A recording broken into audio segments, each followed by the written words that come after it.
शुरुआत तिशान नाम के एक हैंडसम लेकिन गरीब और बहुत शर्मीले युवक से होती है। वह बहुत झिझकता है, खासकर लड़कियों से बात करने में, क्योंकि उसकी नजर कमजोर है और उसे चश्मा पहनना पड़ता है। एक शाम जब वह अपने दोस्तों के साथ बाहर होता है तो उसे अचानक याद आता है कि उसने अपनी दुकान पर फोन छोड़ दिया है जहाँ वह काम करता है। वह तुरंत दुकान वापस जाने का फैसला करता है। वहीं पर 3 नकाबपोश चोर दुकान में घुसते हैं। उनका इरादा कीमती प्राचीन वस्तुएं चुराने का होता है। उन्हें अंदाजा नहीं होता कि दुकान में कोई और भी है। तिशान उनकी मौजूदगी को महसूस करता है और हिम्मत दिखाते हुए उनसे भिड़ने का फैसला करता है। वह बड़ी बहादुरी से उनकी हड्डियां तोड़ देता है, उनके हथियार छीन लेता है और अंत में तीनों को मार डालता है। अपनी इस बहादुरी से प्रेरित होकर वह आगे भी लड़ने का फैसला करता है, लेकिन जैसे ही वह बाहर कदम रखता है उसकी टांग जवाब दे जाती है और वह गिर जाता है। तभी चोर उसे देख लेते हैं और बुरी तरह पीटते हैं। वह बचने की कोशिश करता है, लेकिन टूटे हुए कांच की वजह से उसकी आंखों में गहरी चोट लग जाती है और वह बेहोश हो जाता है। चोर डर जाते हैं कि कहीं वह मर न गया हो और तुरंत वहां से भाग जाते हैं। जब तिशान को होश आता है तो वह खुद को अस्पताल में पाता है। जैसे ही वह बाथरूम जाने के लिए अपने कमरे से बाहर निकलता है, रास्ते में जो भी उसे देखता है हैरानी से घूरने लगता है। वह समझ नहीं पाता कि सब उसे इस तरह क्यों देख रहे हैं। बाथरूम में जाकर जब वह आईने में देखता है तो पाता है कि उसकी आंखों पर सफेद पट्टी बंधी हुई है। वह चौंक जाता है, लेकिन हैरानी की बात यह होती है कि वह सब कुछ साफ साफ देख सकता है, भले ही उसकी आंखें बंधी हुई हों। इतना ही नहीं, जब वो गौर से देखता रहता है तो उसे दीवारों के पीछे की चीजें भी नजर आने लगती हैं। डर से कांपते हुए वह समझ नहीं पाता कि उसके साथ क्या हो रहा है, क्योंकि उसकी तो पहले से ही कमजोर नजर थी। वह वापस अपने कमरे में आता है और पट्टी हटाकर चश्मा पहनने की कोशिश करता है, लेकिन अब उसे चश्मे से कुछ भी दिखाई नहीं देता। गुस्से में आकर वह चश्मा उतार देता है। तभी एक डॉक्टर उसे देखने आता है। तिशान जब उसकी तरफ देखता है तो उसकी आंखें अचानक सुनहरे रंग की चमक उठती हैं। अब वह डॉक्टर के मास्क के पीछे भी देख सकता है और यहाँ तक कि उसे डॉक्टर के चेहरे पर एक छोटा सा पिंपल भी नजर आता है। चौंक कर वह डॉक्टर से मास्क उतारने को कहता है ताकि चेक कर सके कि उसने सही देखा था। जब डॉक्टर मास्क हटाता है तो तिशान को यकीन हो जाता है कि यह कोई भ्रम नहीं बल्कि एक असली शक्ति है। वह अपनी नई ताकत से पूरी तरह हैरान और उलझन में पड़ जाता है। कुछ देर बाद एक पुलिस अधिकारी जांच के लिए आती है। वह तिशान को एक एप्पल देती है। तिशान अपनी शक्तियों का इस्तेमाल करके देखता है कि एप्पल अंदर से सड़ा हुआ है। यह देखकर अधिकारी को शक होता है कि तिशान का उन चोरों से कोई संबंध था, क्योंकि उसे जिंदा छोड़ दिया गया था। लेकिन तिशान बार बार अपनी बेगुनाही की सफाई देता है। अस्पताल से छुट्टी मिलने के बाद तिशान अपनी दुकान के मालिक के पास जाता है, लेकिन उसे झटका तब लगता है जब मालिक उसे उसकी पिछली सैलरी देकर नौकरी से निकाल देता है। तिशान घर लौटकर अपने दोस्तों के साथ बैठता है और सोचता है कि अब वह अपने कर्ज कैसे चुकाएगा। तभी उसका एक दोस्त उसे एक मूर्ति दिखाता है और दावा करता है कि यह एक प्राचीन वस्तु है जिसकी कीमत $1000 है। तिशान अपनी शक्तियों का इस्तेमाल करके मूर्ति को छूता है और पता लगाता है कि यह नकली है, लेकिन उसके दोस्त को इस पर विश्वास नहीं होता और वह इसे एक एंटीक मार्केट में ले जाता है। दुकानदार मूर्ति देखकर बताता है कि इसकी कीमत सिर्फ $5 है। यह सुनकर तिशान का दोस्त हैरान रह जाता है और समझ जाता है कि तिशान सही था। जब तिशान उस दुकान में होता है तो वह अपनी सुनहरी आंखों से दुकानदार की एक और मूर्ति को देखता है और पता लगाता है कि वह एक असली और कीमती वस्तु है, लेकिन धूल से ढकी हुई है। जिज्ञासा से भरा तिशान दुकानदार से उसकी कीमत पूछता है। दुकानदार उसे सिर्फ $100 में बेचने के लिए तैयार हो जाता है। तिशान वह मूर्ति खरीद लेता है, लेकिन उसका दोस्त गुस्सा हो जाता है कि उसे धोखा दिया गया है। कुछ देर बाद एक अमीर कलेक्टर जो दुर्लभ चीजों का व्यापार करता है, तिशान के हाथ में वह मूर्ति देख लेता है और तुरंत उसे $1000 देने का ऑफर करता है। तिशान इस ऑफर को ठुकरा देता है और कहता है कि यह बिक्री के लिए नहीं है। तभी एक विशेष जो प्राचीन वस्तुओं के बारे में गहरी जानकारी रखता है वहां आता है। वह मूर्ति को ध्यान से देखता है और कहता है, मैं इसके लिए $10,000 दूंगा। यह सुनकर सभी लोग हैरान रह जाते हैं। फिर वह विशेष मूर्ति को साफ करता है और इसका रंग लाल हो जाता है, जिससे पता चलता है कि यह एक दुर्लभ पेड़ से बनी है। सब लोग चौंक जाते हैं कि तिशान ने एक नजर में ही इसे पहचान लिया था। इसके बाद एक और व्यक्ति $20,000 देने का प्रस्ताव रखता है और इस बार तिशान सौदा पक्का कर देता है। तिशान बहुत खुश होता है क्योंकि अब वह अपने सारे कर्ज चुका सकता है। वह और उसके दोस्त इस बड़ी कमाई का जश्न मनाने के लिए ढेर सारा खाना ऑर्डर करते हैं। तभी तिशान फैसला करता है कि वह अपनी गोल्डन आंखों का इस्तेमाल करके अमीर बनेगा। अगले दिन वह अपने दोस्तों के साथ अलग अलग दुकानों में कीमती ऐतिहासिक वस्तुओं की तलाश में जाता है। अपनी शक्तियों का उपयोग करते हुए वह एक दुकान में एक दुर्लभ पेड़ को देखता है और उसकी कीमत पूछता है। दुकानदार बताता है कि इसकी कीमत $5000 है। तिशान का दोस्त कहता है कि यह बहुत महंगा है, लेकिन तिशान उसे भरोसा दिलाता है, मुझे विश्वास करो, अगर हम इसे नीलामी में बेचें तो हमें $50,000 मिल सकते हैं। वे इसे खरीदने का फैसला करते हैं और बाद में इसे मूल्यांकन के लिए एक विशेषज्ञ के पास ले जाते हैं। लेकिन इस बार विशेषज्ञ बताता है कि यह कुछ अलग है। इसका एक हिस्सा असली प्राचीन वस्तु है, लेकिन दूसरा हिस्सा नकली है। वह कहता है कि इसे बेचने पर इसकी कीमत $500 से ज्यादा नहीं मिलेगी। ये सुनकर तिशान को बड़ा झटका लगता है और उसे एक अहम सबक मिलता है। सिर्फ अपनी शक्तियों पर निर्भर रहना सही नहीं है, बल्कि प्राचीन वस्तुओं के बारे में ज्ञान भी जरूरी है। घर लौटकर वह पुरानी कलाकृतियों पर किताबें खरीदता है और पढ़ना शुरू करता है ताकि वह इस क्षेत्र में विशेषज्ञ बन सके। कुछ दिनों बाद वही विशेषज्ञ तिशान को कॉल करता है और उसे एक ऐसी जगह के बारे में बताता है जहाँ प्राचीन वस्तुएं बेची जा रही हैं। वह तिशान को सलाह देता है कि वह वहाँ सिर्फ चीजों को ध्यान से देखे और बिना सोचे समझे कुछ न खरीदे ताकि बाद में पछताना न पड़े। तिशान इस मौके से उत्साहित हो जाता है और अपने दोस्त के साथ जाने के लिए तैयार हो जाता है। जब वे बाजार में पहुंचते हैं तो वहाँ कई कीमती कीमती और प्राचीन वस्तुएं होती हैं। तिशान को भी एक छोटी मूर्ति दिखाई देती है जिसे कोई नहीं खरीद रहा क्योंकि लोग इसे नकली मान रहे हैं। उस मूर्ति की कीमत $12,000 होती है, लेकिन तिशान के पास सिर्फ $5,000 होते हैं। वह मोल भाव करना शुरू करता है और वहाँ खड़े लोग उसकी हंसी उड़ाने लगते हैं। लेकिन बाजार में मौजूद एक व्यापारी तिशान की जिद से प्रभावित हो जाता है और उसे मूर्ति बेच देता है। वह व्यापारी उत्सुकता से तिशान से पूछता है कि वह इस मूर्ति को इतने आत्मविश्वास से क्यों खरीदना चाहता था। इसके बाद तिशान उसे विशेषज्ञ के पास ले जाता है। विशेषज्ञ इसे ध्यान से जांचता है और बताता है कि यह एक प्रसिद्ध 19वीं सदी के कलाकार की कृति है, लेकिन यह सिर्फ एक कॉपी है। तिशान फिर भी जोर देकर कहता है कि इसका निर्माण करने का तरीका कुछ अलग है। विशेषज्ञ अंततः सहमत हो जाता है और इसे और गहराई से जांचता है। फिर उसे पता चलता है कि यह वास्तव में 3 असली कलाकृतियों को एक साथ जोड़कर बनाई गई थी, जिसमें ऊपरी परत ने नीचे छिपी हुई असली मूर्ति को सुरक्षित रखा था। व्यापारी यह देखकर दंग रह जाता है और मूर्ति के लिए $15 मिलियन देने का प्रस्ताव रखता है, लेकिन तिशान को लगता है कि यह अभी भी अधिक कीमती हो सकती है। इसलिए वह सौदेबाजी करता है और कहता है, मैं इसे तुम्हें $5 मिलियन में दूंगा क्योंकि तुम्हारी मदद के बिना मैं इसे खरीद नहीं पाता। व्यापारी उसकी ईमानदारी से प्रभावित होता है और $5 मिलियन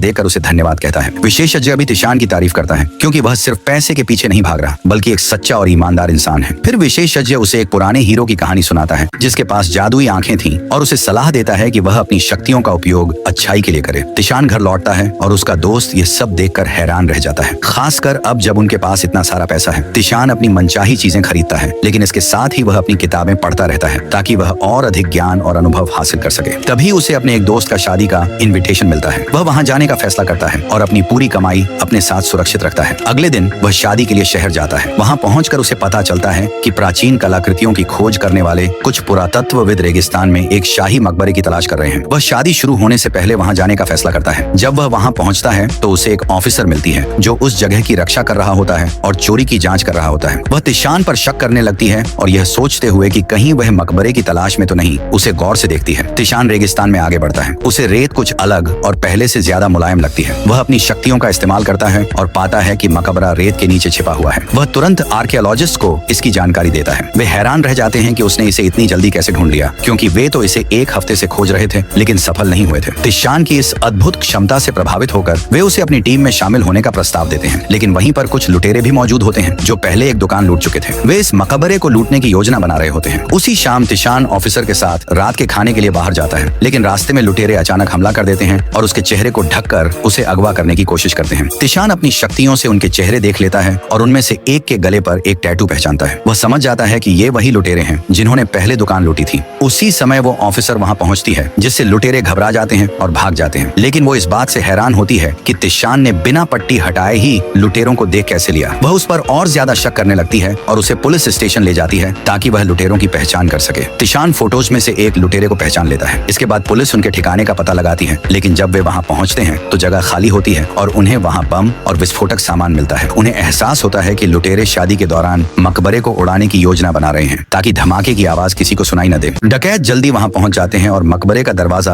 बम से उड़ा देते हैं, जिससे प्राचीन चीजें गड्ढे में गिर जाती हैं। ऑफिसर गड्ढे में जाने का फैसला करती है और तिशान को भी साथ ले जाती है। तिशान डरा हुआ होता है, लेकिन ऑफिसर उसे समझाती है, चिंता मत करो, मैं तुम्हें बचा लूंगी। दोनों आगे बढ़ते हैं। तिशान दीवारों पर बनी अनोखी पेंटिंग्स देखकर हैरान रह जाता है। वे एक और कमरे में जाते हैं, लेकिन ऑफिसर गलती से एक खतरनाक जाल में फंसने वाली होती है। तिशान फौरन खतरा समझ जाता है और उसे पकड़कर गिरने से बचा लेता है। तभी अचानक चारों ओर से उन पर हमला हो जाता है और ऊपर से तेज चाकू गिरने लगते हैं। तिशान किसी तरह उन्हें बचा लेता है। ऑफिसर उसकी जान बचाने के लिए धन्यवाद कहती है, लेकिन तभी डकैत उनका पीछा करने लगते हैं। इस दौरान एक पुरातत्वविद गलती से एक पत्थर छू देता है, जिससे एक और गड्ढा खुल जाता है। ऑफिसर और तिशान उसमें गिर जाते हैं और खुद को जमीन के नीचे फंसा हुआ पाते हैं। उनके चारों तरफ प्राचीन मूर्तियां होती हैं और निकलने का कोई रास्ता नहीं दिखता। ऑफिसर घबरा जाती है क्योंकि उसे बंद जगहों से डर लगता है। तभी मूर्तियों के मुंह से रेत गिरने लगती है और उन्हें समझ आता है कि अगर वे जल्दी बाहर नहीं निकले तो मारे जाएंगे। तिशान अपनी शक्तियों का इस्तेमाल कर बचने का रास्ता खोजता है और खुदाई शुरू करता है। जल्दी ही एक नया दरवाजा खुल जाता है और पूरी टीम अंदर चली जाती है। वहाँ उन्हें प्राचीन अवशेषों से भरा एक कमरा मिलता है। तभी तिशान को 1000 साल पहले मरे हुए व्यक्ति का कंकाल मिलता है। उसे पता चलता है कि वह पहला इंसान है जिसकी आंखें सुनहरे रंग की थीं। तिशान को वहाँ उस व्यक्ति की एक डायरी भी मिलती है, लेकिन बाकी लोग इसे एक काल्पनिक मरे हुए व्यक्ति का कंकाल मिलता है। उसे पता चलता है कि वह पहला इंसान है जिसकी आंखें सुनहरे रंग की थीं। तिशान को वहां उस व्यक्ति की एक डायरी भी मिलती है, लेकिन बाकी लोग इसे एक काल्पनिक कहानी समझते हैं। हालांकि तिशान जानता है कि यह सच है। वह डायरी अपने पास रख लेता है, लेकिन तभी उन्हें एक विस्फोट की आवाज सुनाई देती है। तिशान अपनी शक्तियों से समझ जाता है कि यह डकैतों का काम है। जैसे ही वह दूसरों को चेतावनी देता है, विस्फोट हो जाता है और सभी जमीन पर गिर जाते हैं। डकैत अपना काम करके भाग जाते हैं। ऑफिसर होश में आते ही तिशान की हालत देखती है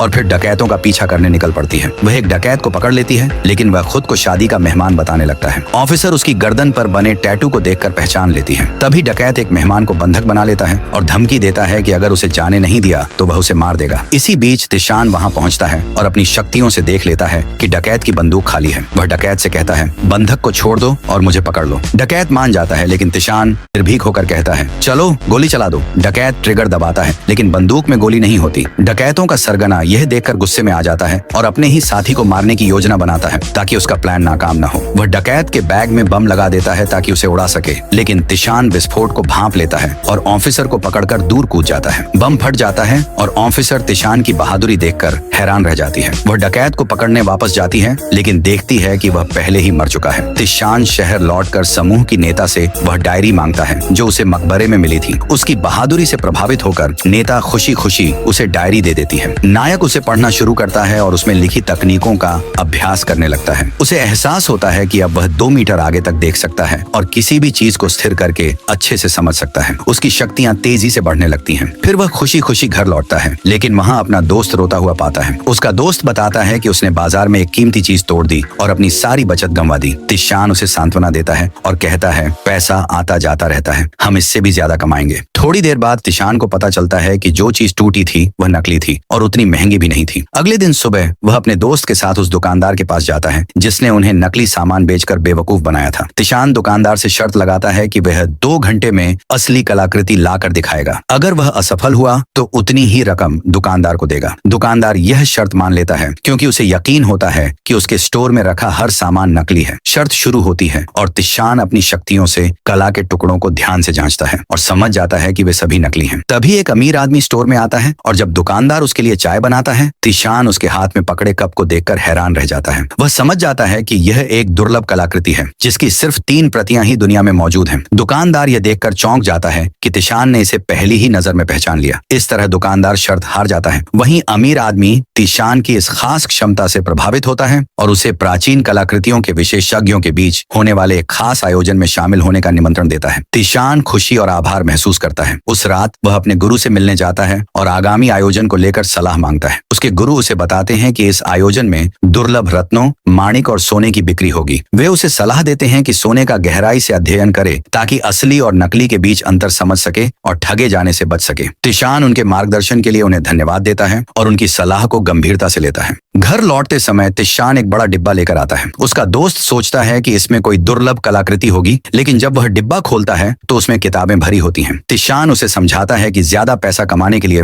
उसे बहुत कुछ पढ़ना होगा। वह पूरी रात जागकर पढ़ाई करता है और अपनी गोल्डन आइज की शक्ति से जल्दी जानकारी को अवशोषित करता है। सुबह जब उसका दोस्त उठता है तो यह देखकर हैरान रह जाता है कि तिशान ने इतनी जल्दी सारी किताबें पढ़ ली। उसे शक होने लगता है कि तिशान कुछ छिपा रहा है। अगले दिन वे उस आयोजन में जाते हैं जहां उन्हें वही अमीर आदमी दिखता है जिससे वे पहले बाजार में मिले थे। वह आदमी तिशान का मजाक उड़ाता है और उसे गरीब और अज्ञानी कहता है जो बेशकीमती रत्नों की पहचान नहीं कर सकता। तिशान उसे शर्त लगाने की चुनौती देता है कि वह इस बार जीत कर दिखाएगा। जैसे ही वे आयोजन स्थल में प्रवेश करते हैं, तिशान एक महिला को देखता है जो वहां कलाकृतियां बेच रही होती हैं। महिला भी उसमें दिलचस्पी दिखाती है और दिन भर उसे देखती रहती है। तभी वो ऑफिसर वहां आती है जो उस महिला की दोस्त होती है, लेकिन जब वह देखती है कि उसकी दोस्त तिशान की ओर आकर्षित हो रही है तो उसे जलन होने लगती है। इसके बाद वे एक व्यवसायी से मिलते हैं जिसने पहले तिशान से एक कलाकृति खरीदी थी। वह उन्हें नीलामी के नियम समझाता है। नीलामी में दाम लगाकर रत्नों की पहचान की जाती है। जो सही असली या नकली रत्न पहचान ले वही जीतता है। तिशान को एहसास होता है कि अगर वह हार गया तो अपने कर्ज के कारण जेल भी जा सकता है। नीलामी शुरू होती है और एक हरे रंग का पत्थर पेश किया जाता है। सभी लोग उसकी बोली बढ़ाते हैं क्योंकि उन्हें लगता है कि इसमें दुर्लभ पन्ना छिपा हो सकता है। नायक इसे खरीदने की कोशिश करता है, लेकिन अमीर आदमी के पास ज्यादा पैसे होते हैं, इसीलिए वह बोली जीत जाता है। हालांकि तिशान हार मानने को तैयार नहीं होता। वह अपनी गोल्डन आइज से बाकी पत्थरों को गौर से देखता है और एक ऐसा पत्थर पाता है जो उसे संदिग्ध लगता है। है। उसे लगता है कि इसके अंदर एक दुर्लभ पन्ना हो सकता है, इसलिए वह 5,000 में उसे खरीद लेता है। उसका व्यापारी मित्र उसे कोई और पत्थर खरीदने की सलाह देता है, लेकिन तिशान उसकी बात नहीं मानता। जब पत्थर को जेम एक्सपर्ट के पास लाया जाता है तो उसे तोड़ने पर अंदर से एक सफेद पत्थर निकलता है। अमीर आदमी तिशान का मजाक उड़ाता है और उसे नौसिखियां कहता है, लेकिन तिशान हार नहीं मानता। वह विशेषज्ञ से कहता है कि पत्थर को दोबारा तोड़ा जाए। इस बार सभी लोग हैरान रह जाते हैं जब पत्थर के अंदर से हरा रंग उभर आता है। विशेषज्ञ सलाह देते हैं कि इसे और न तोड़ा जाए क्योंकि इसकी कीमत $1,00,000 है, लेकिन तिशान आत्मविश्वास से भरा होता है और उसे एक बार और तोड़ने के लिए कहता है। सभी लोग घबराहट से भर जाते हैं। उसका दोस्त भी हैरान रह जाता है, लेकिन तिशान को अपनी क्षमता पर पूरा भरोसा होता है। जब पत्थर को दूसरी बार तोड़ा जाता है तो उसमें से एक दुर्लभ पन्ना निकलता है। वहां मौजूद सभी लोग अचंभित रह जाते हैं और लोग तिशान को पैसे ऑफर करने लगते हैं। देखते ही देखते बोली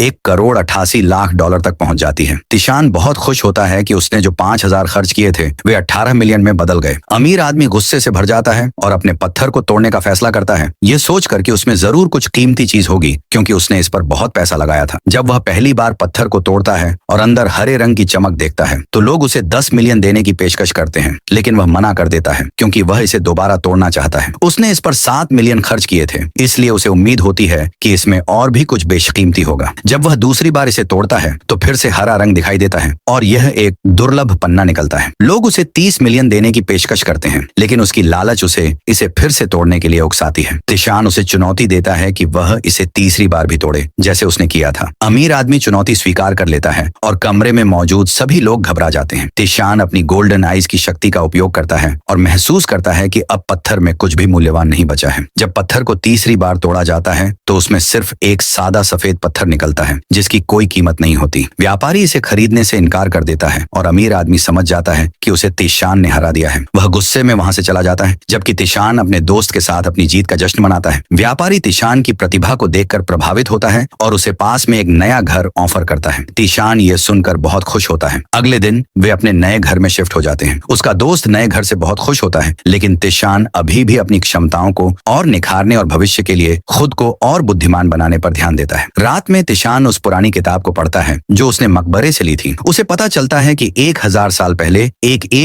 पहले एक व्यक्ति ने गोल्डन आइज की शक्ति का उपयोग करके अपार धन कमाया था, लेकिन वह धन के प्रति इतना लालची हो गया कि धीरे धीरे पागलपन का शिकार हो गया। उसकी आंखों की शक्ति ने ही अंततः उसका सर्वनाश कर दिया। यह पढ़कर तिशान को डर लगता है और वह समझ जाता है कि उसे भी इस भाग्य से बचना होगा। अगले दिन वह व्यापारी के साथ जाता है और वे एक सोने की दुकान में पहुंचते हैं। वहां तिशान एक अनोखे डिजाइन का हार देखता है और अपनी गोल्डन आइज की शक्ति का उपयोग करके महसूस करता है कि यह हार 1,000 साल पुराना है। व्यवसायी ने यह सोचकर हार खरीदने का फैसला किया कि यह उसे भाग्यशाली बनाएगा। उस रात व्यवसायी अपने घर में हार के साथ था जब अचानक सभी लाइटें रहस्यमय तरीके से बंद हो गईं। उसे पर्दे के पीछे एक आकृति खड़ी दिखाई दी और वह डर के मारे सोचने लगा कि यह कोई भूत है। घबराकर वह जोर से चिल्लाने लगा। तभी तिशान वहां पहुंचता है और पूछता है कि क्या हुआ। वह समझाता है कि यह हार श्रापित है और जो कोई भी इसे अपने पास रखता है उसे दुर्भाग्य झेलना पड़ता है। अगले दिन वे उस दुकान पर जाते हैं जहां से उन्होंने हार खरीदी थी, लेकिन दुकानदार उन्हें पूरी रकम वापस देने से इनकार कर देता है। वह केवल आधे पैसे लौटाने की पेशकश करता है। अमीर आदमी हार लौटाने के लिए तैयार हो जाता है, लेकिन तिशान को इस पूरी घटना पर शक होता है। उसे लगता है कि बिजली किसी ने जानबूझकर बंद की थी ताकि उसे डराया जा सके। बाद में एक व्यक्ति उनके पास आता है और बताता है कि इस दुकानदार ने अब तक 50 से अधिक लोगों को इसी तरह ठगा है। वह लोगों को बेवकूफ बनाने के लिए तरह तरह के हथकंडे अपनाता है। यह सुनकर अमीर आदमी गुस्से में आ जाता है और दुकानदार पर मुकदमा करने की धमकी देता है। वह कहता है कि किसी अपराधी को लोगों को ठगने का अधिकार नहीं होना चाहिए। उस रात तिशान अपने घर की ओर जा रहा होता है, तभी उसे महसूस होता है कि कोई उसका पीछा कर रहा है। अचानक एक नकाबपोश व्यक्ति उस पर हमला कर देता है। तिशान अपनी शक्तियों का उपयोग करके हमलावर की पहचान कर लेता है और समझ जाता है कि यह वही गार्ड है जो नीलामी के दौरान वहां मौजूद था। साथ ही उसे यह भी एहसास होता है कि यह हमला उसी अमीर आदमी ने करवाया है जिससे उसने पहले बाजी मार ली थी। हालांकि गार्ड उसे मारना नहीं चाहता और केवल चेतावनी देता है, इन दिनों व्यापारिक स्थानों से दूर रहो, नहीं तो तुम्हारी जान खतरे में पड़ जाएगी। फिर वह वहां से चला जाता है। अगले दिन तिशान का दोस्त व्यवसायी से मिलने जाता है और हैरान होता है कि तिशान उसके साथ नहीं आया। वहां वे एक महंगे पत्थर को देखते हैं और सोचते हैं कि इसमें इसमें कोई दुर्लभ पन्ना हो सकता है। वे इसे खरीदने का फैसला करते हैं, लेकिन जब वे इसे तोड़ते हैं तो अंदर केवल एक सफेद पत्थर निकलता है। वे उसे दोबारा तोड़ते हैं, लेकिन वह वैसा ही रहता है। तब वे तिशान को बुलाने का फैसला करते हैं। तिशान अपने चेहरे को ढककर वहां पहुंचता है ताकि कोई उसे पहचान न सके।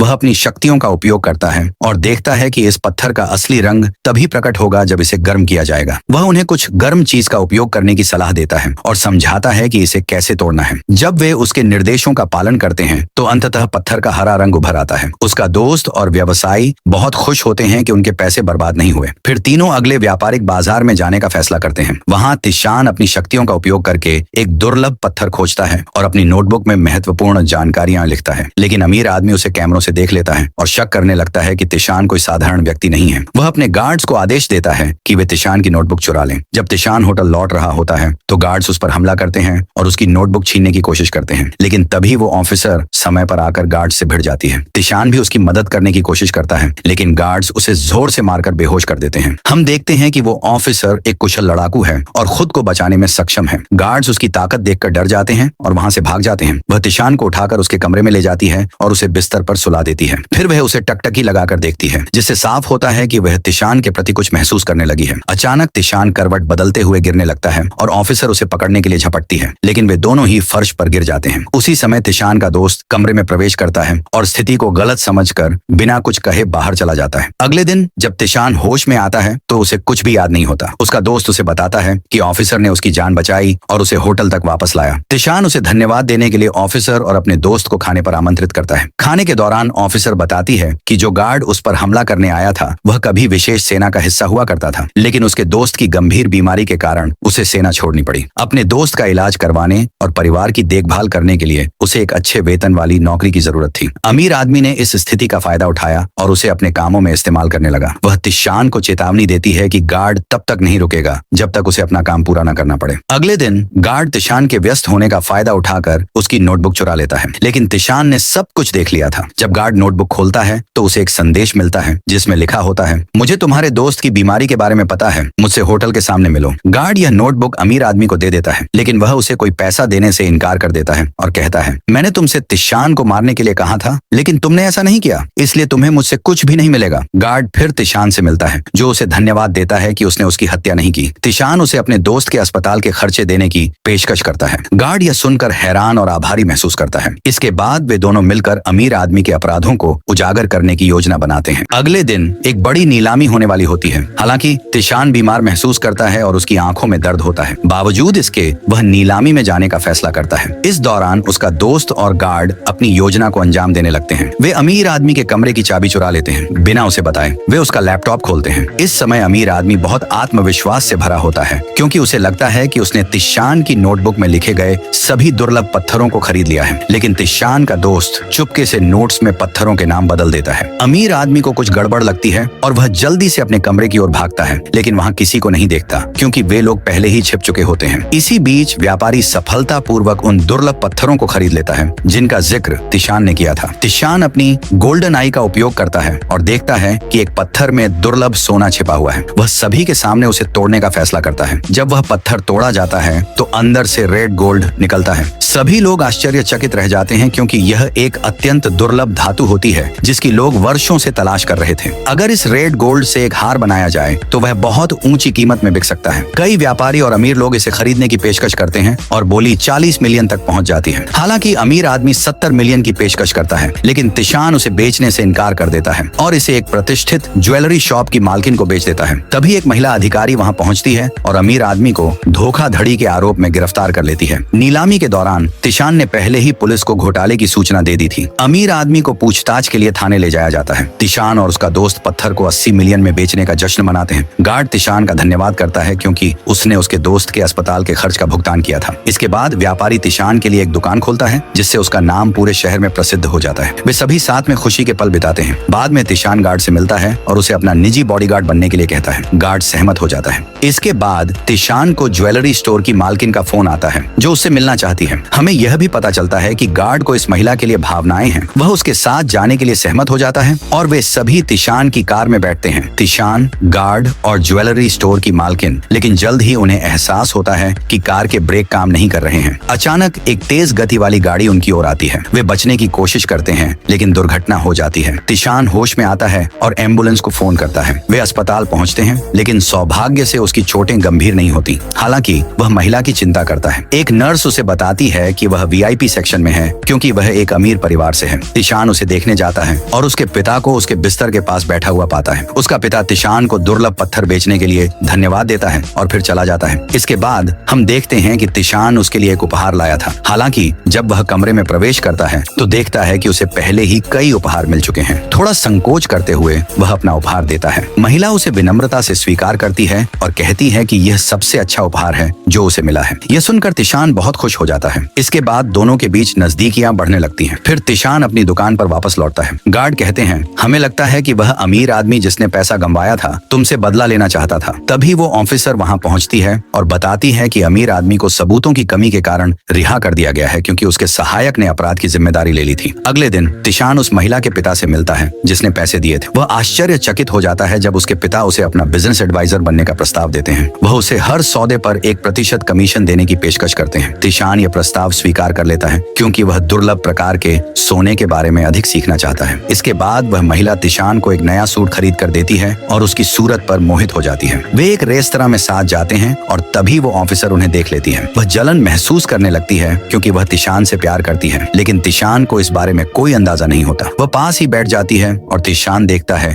कि वह सामान्य व्यवहार नहीं कर रही। उसे पता चलता है कि ऑफिसर को उसकी नौकरी से निलंबित कर दिया गया है, जिससे वह चौंक जाता है। इसके बाद तिशान उसे तब तक अपने निजी बॉडीगार्ड के रूप में रखने की पेशकश करता है जब तक कि उसे फिर से बहाल नहीं किया जाता। ऑफिसर बहुत खुश हो जाती है, क्योंकि अब वह हर समय तिशान के करीब रह सकती है। वह यह प्रस्ताव तुरंत स्वीकार कर लेती है। अगले दिन वे एक व्यापारिक प्रदर्शनी में भाग लेने के लिए रूस जाते हैं। तिशान का दोस्त ऑफिसर से कुछ छोटी चीजें खरीदने में साथ चलने को कहता है। जब वे एक सोने की दुकान में प्रवेश करते हैं तो देखते हैं कि अंदर कुछ लुटेरे डकैती की योजना बना रहे हैं। वे सभी को बंधक बना लेते हैं। तिशान का दोस्त बीमार होने का नाटक करता है और जैसे ही एक लुटेरा उसके पास आता है, वो ऑफिसर अचानक उस पर हमला कर देती है और उसकी बंदूक छीन लेती है। वह अन्य लुटेरों को हथियार डालने के लिए मजबूर कर देती है। बाद में वे शहर में घूम रहे होते हैं, तभी वे देखते हैं कि गिरोह के अन्य सदस्य उन पर हमला करने की योजना बना रहे हैं। ऑफिसर जेब में बंदूक होने का दिखावा करती है और उन्हें धमकाती है। वह और तिशान का दोस्त भाग जाते हैं, लेकिन जैसे ही वे थक जाते हैं, गिरोह उन्हें घेर लेता है। अचानक एक कार आकर रुकती है और वह महिला अपने सहायक के साथ आती है। सहायक गिरोह को पैसे की पेशकश करता है और कहता है, ये लोग हमारे मेहमान हैं, कृपया जो हुआ उसे भूल जाइए। ऑफिसर इस पर गुस्सा हो जाती है और तिशान के दोस्त को वहां से ले जाती है। जब वह होटल लौटती है तो तिशान को सब कुछ बताती है और उसे सावधान रहने के लिए कहती है, क्योंकि उसे लगता है कि वह महिला तिशान का इस्तेमाल कर रही है और शायद गिरोह के साथ मिली हुई है। लेकिन तिशान उसकी बातों को नजरअंदाज कर देता है और कहता है, मुझे लगता है कि तुम सिर्फ इसलिए जल रही हो क्योंकि वह सुंदर और अमीर है। ये सुनकर ऑफिसर गुस्से में अपने कमरे में चली जाती है। अगले दिन वे एक नकाबपोश बॉल में जाते हैं। ये पहली बार होता है जब ऑफिसर सुंदर कपड़ों में ऐसे किसी इवेंट में शामिल होती है। वह ऊंची हील्स में असहज महसूस करती है, इसलिए उन्हें उतार देती है। तिशान उसे देखता है और उसकी सुंदरता से प्रभावित होता है। वह उसे नाचने के लिए कहता है, जिससे वह हैरान और शर्मिंदा हो जाती है। लेकिन तिशान उसका हाथ पकड़कर धीरे से डांस करना शुरू कर देता है। हम देखते हैं कि वे एक खूबसूरत जोड़ी लगते हैं। तिशान का दोस्त उनका वीडियो रिकॉर्ड करने लगता है और जब वे यह नोटिस करते हैं तो शर्मिंदगी महसूस करते हुए नाचना बंद कर देते हैं। फिर वे बॉल छोड़कर एक कैसीनो में चले जाते हैं। कैसीनो में तिशान देखता है कि एक व्यक्ति ताश खेल रहा है और अपनी विशेष शक्ति का उपयोग करके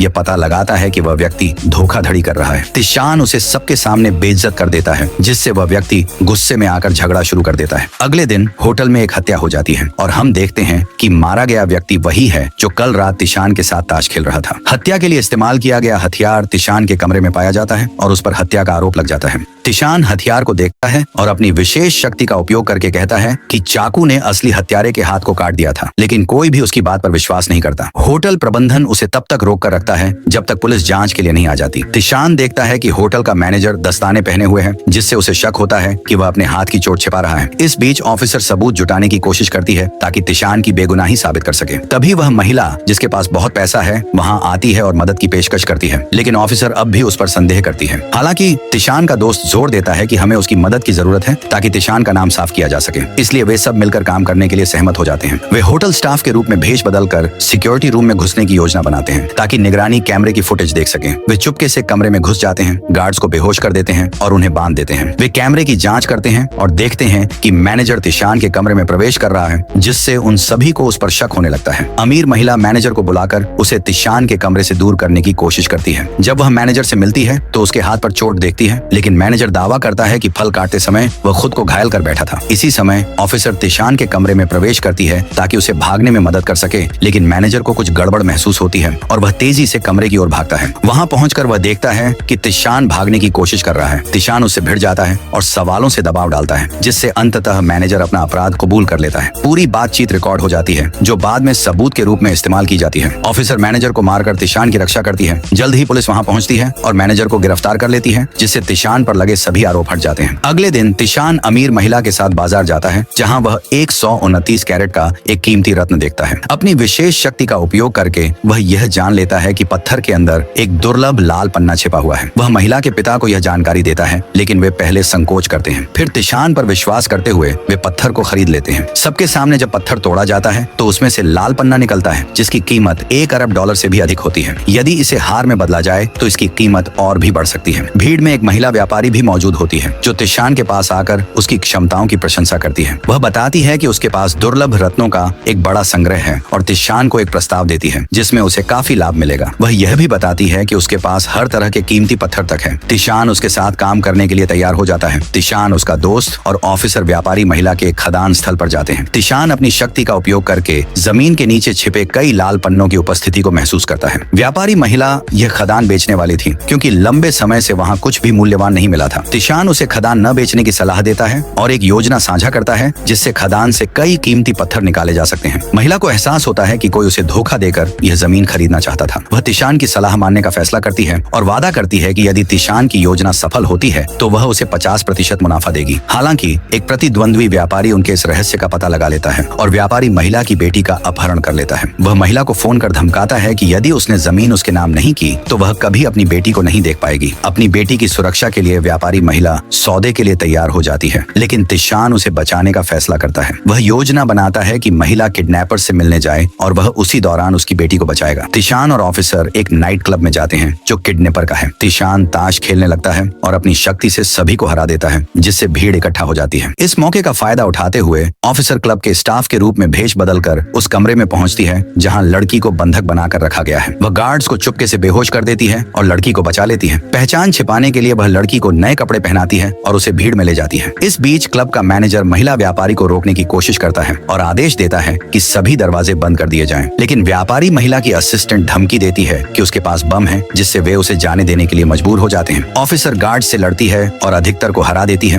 व्यापारी महिला बाहर भागती है, जहां तिशान का दोस्त कार लेकर उसका इंतजार कर रहा होता है। तिशान भी लड़की को पकड़कर भागता है, लेकिन अपराधी उनका पीछा करते हैं और गोलियां चलाते हैं। हालांकि तिशान बच निकलता है, लेकिन उसके पैर में गोली लग जाती है। वह लड़की से कहता है कि वह उसकी चिंता न करे और अपनी माँ के पास वापस चली जाए। लड़की अनिच्छा से सहमत हो जाती है और अपनी माँ को तिशान की हालत के बारे में बताती है। तिशान के दोस्त और गार्ड उसे बचाने की योजना बनाते हैं, लेकिन व्यापारी महिला उन्हें रोककर एक कमरे में बंद कर देती है ताकि वे खुद को खतरे में न डालें। लेकिन वे लोग हार नहीं मानते और आखिरकार भागने में सफल हो जाते हैं। ऑफिसर बेहोशी से जागती है और तिशान का पता लगाकर उसे बचाने के लिए निकलती है, लेकिन तिशान की आंखों में तेज दर्द होता है और वह बेहोश हो जाता है। ऑफिसर उसे उठाकर सुरक्षित स्थान पर ले जाती है और उसकी देखभाल करती है। तिशान की देखभाल करते समय वह 2 अपराधियों को उसकी हत्या की साजिश रचते हुए सुनती है और उन्हें भागने के लिए कहती है। जब वे जंगल में छिपने की कोशिश करते हैं तो अपराधी उनके पीछे पड़ जाते हैं। ऑफिसर तिशान को सुरक्षित रखने के लिए अपराधियों के खिलाफ एक जाल बिछाती है और उन्हें एक-एक कर मारती है। हालांकि अपराधी बहुत संख्या में होते हैं। उनका सरगना बंदूक तानकर ऑफिसर से तिशान के बारे में पूछता है। जब वह नहीं बताती तो वह उसे सिर पर मारकर बेहोश कर देता है। तिशान यह सब देखकर दुख से तड़प उठता है, लेकिन असहाय महसूस करता है। अपराधी ऑफिसर को बंधक बना लेते हैं और तिशान को सामने आने के लिए मजबूर करते हैं। तिशान अपने दोस्त के साथ भेष बदलकर अपराधियों के अड्डे में प्रवेश करता है। उसका दोस्त गार्ड्स को चकमा देकर ध्यान भटकाता है, जिससे तिशान को ऑफिसर को बचाने का मौका मिलता है। हालांकि अपराधी तिशान के दोस्त को पकड़ लेते हैं और तिशान को आत्मसमर्पण करने के लिए मजबूर कर देते हैं। अपराधियों का सरगना एक घातक खेल खेलता है। एक रिवॉल्वर में गोली डालकर बारी बारी से ट्रिगर दबाने को कहता है। पहले ऑफिसर ट्रिगर दबाती है, लेकिन गोली नहीं चलती। फिर तिशान ट्रिगर दबाने की तैयारी करता है, लेकिन तभी अमीर महिला महिला और पुलिस आ जाते हैं और उन्हें बचा लेते हैं। तिशान थकावट से गिर जाता है और अस्पताल पहुंच जाता है। जब वह होश में आता है तो अमीर महिला उसे देखने आती है। वह तिशान की हालत के बारे में पूछती है और उसे आराम करने के लिए अकेला छोड़ देती है और जल्द ही उसका दोस्त उससे मिलने आता है। तिशान अपने दोस्त से पूछता है कि ऑफिसर कैसी है। ऑफिसर ये सुन लेती है और समझ जाती है कि तिशान उसकी परवाह करता है। वह अपने कमरे में जाती है, ये उम्मीद करते हुए कि तिशान उसे देखने आएगा। तिशान आखिरकार उसके पास जाता है और उसे याद आता है कि उसने अपनी जान जोखिम में डालकर उसकी रक्षा की थी। वह उसका धन्यवाद करता है कि उसने उसे बचाया और वह भी उसे धन्यवाद देती है कि उसने उसे अकेला नहीं छोड़ा। इसके बाद तिशान फिर से बाजार जाता है, जहाँ अमीर महिला उससे दोबारा मिलती है और पूछती है कि वह अब कैसा महसूस कर रहा है। जब वे बाजार में घूम रहे होते हैं तो तिशान एक लकड़ी की मूर्ति देखता है। अपनी शक्ति का उपयोग करते हुए वह मूर्ति के अंदर कुछ छिपा हुआ महसूस करता है और इसे खरीदने का फैसला करता है। अमीर महिला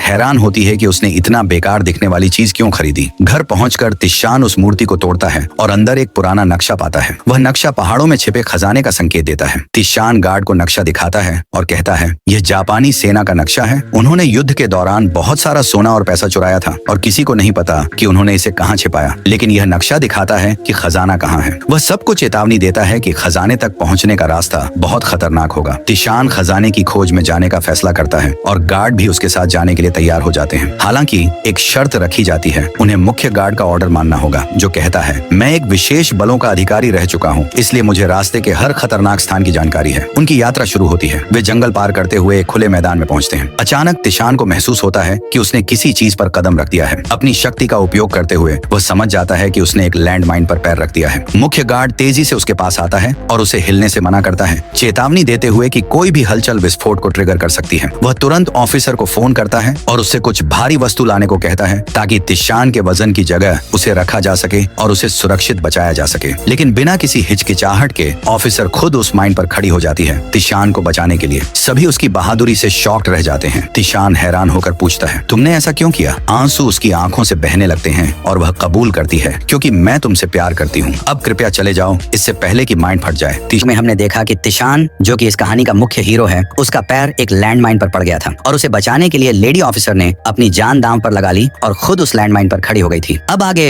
लेडी ऑफिसर गार्ड से कहती है कि तिशान और उसके दोस्त की जिम्मेदारी अब तुम्हारी है। फिर तिशान कहता है कि हम चारों साथ आए थे और साथ ही जाएंगे। इसके बाद गार्ड लेडी ऑफिसर को बचाना शुरू करता है। फिर सूरज डूब जाता है और हमें नेक्स्ट सीन में तिशान के दोस्त को लैंडमाइन से बात करते हुए दिखाया जाता है, जो कह रहा था कि तू तो नहीं फटा, लेकिन तूने हम सबकी फाड़ दी। हालांकि हमें ये नहीं दिखाया गया कि गार्ड ने लेडी ऑफिसर को कैसे बचाया। इधर तिशान और लेडी ऑफिसर की बात हो रही है, जहां तिशान लेडी ऑफिसर की बहादुरी से प्रभावित होकर उसे माफ कर देता है, क्योंकि लेडी ऑफिसर ने उसकी जान बचाने के लिए अपनी जान जोखिम में डाल दी थी। इसके बाद वह जापानी नक्शे के बारे में बताता है कि हम भारत और म्यांमार की सीमा के पास इस खजाने को खोजने जा रहे हैं। ये सुनकर लेडी ऑफिसर बहुत उत्साहित हो जाती है। फिर सभी खजाने की खोज में आगे बढ़ते हैं। तभी गार्ड को एक गुप्त ठिकाना दिखाई देता है। वह जापानी नक्शे को देखता है और कहता है कि खजाना यहाँ से 5 किलोमीटर दूर है, लेकिन खजाने के पास ही यह गुप्त ठिकाना होना खतरनाक है। गार्ड ठिकाने का पता लगाने की योजना बनाता है और लेडी ऑफिसर से मदद मांगता है। लेडी ऑफिसर पोस्ट पर खड़े आदमी का ध्यान भटकाती है। वह आदमी लेडी ऑफिसर का पीछा करता है और कुछ दूर जाने के बाद लेडी ऑफिसर उसे मार गिराती है। इस मौके का फायदा उठाकर गार्ड चेक पोस्ट पर चढ़कर गुप्त ठिकाने का मुआयना करता है। वह बताता है कि यहाँ पर म्यांमार से आए हुए खतरनाक गुंडों ने ड्रग्स और हथियारों का ठिकाना बना रखा है। अगर हम इनसे टकराए तो हमारे बचने की संभावना बहुत कम है। अब हमारे पास एक ही रास्ता है कि इस ठिकाने को पार करके खजाने की ओर बढ़ें। गार्ड कहता है कि रात होने वाली है और आज हम आगे नहीं बढ़ सकते, इसलिए सभी आराम करने के लिए एक गुफा में चले जाते हैं। गुफा के बाहर उन्हें 2 आदमी आपस में बात करते दिखते हैं। उनमें से एक कहता है कि हम आज रात आराम करेंगे और सुबह डोवा बेस पर जाकर सामान उठाएंगे। बॉस ने कहा है कि इस बार बड़ी मात्रा में सामान उठाना है, इसलिए हमें सावधानी बरतनी होगी। ड्रग्स का नाम सुनकर गार्ड दोनों आदमियों पर हमला कर देता है और बाकी लोग उसे बचाने आगे आते हैं। गार्ड पूरी ताकत से उन्हें मार रहा होता है, तभी लेडी ऑफिसर उसे रोक लेती है। फिर लेडी ऑफिसर दोनों आदमियों से पूछती है कि तुम लोग कौन हो और यहाँ क्या कर रहे हो। उनमें से एक आदमी बताता है कि ग्रीस में पुलिस का दबदबा बढ़ गया है, इसलिए हमारे पास ड्रग्स खत्म हो गई थी और हम यहाँ केवल माल उठाने आए थे। इधर गार्ड डोवा के पास जाता है और उसे मारकर पूछता है कि ठिकाना कहाँ है। डोवा बताता है कि ठिकाना यहाँ से 3 किलोमीटर दूर है। गार्ड बताता है कि डोवा एक ड्रग माफिया है जो बॉर्डर एरिया में बहुत मशहूर है। करीब 6 साल पहले जब मैं और मेरा भाई म्यांमार बॉर्डर पर व्यापार करने आए थे, तब डोवा ने हमें फंसा लिया। जब हम वापस जा रहे थे तो हम दोनों भाई ड्रग्स के जाल में फंस गए। मेरा भाई मुझे बचा पाया, लेकिन खुद फंस गया। कुछ दिन बाद मेरे पास एक पार्सल आया जो ड्रग माफिया ने भेजा था। पार्सल खोलकर देखा तो उसमें मेरे भाई के टुकड़े थे। ये सब बताते हुए गार्ड अपने आंसू रोकने की कोशिश करता है और फिर कसम खाता है कि भविष्य में अगर मौका मिला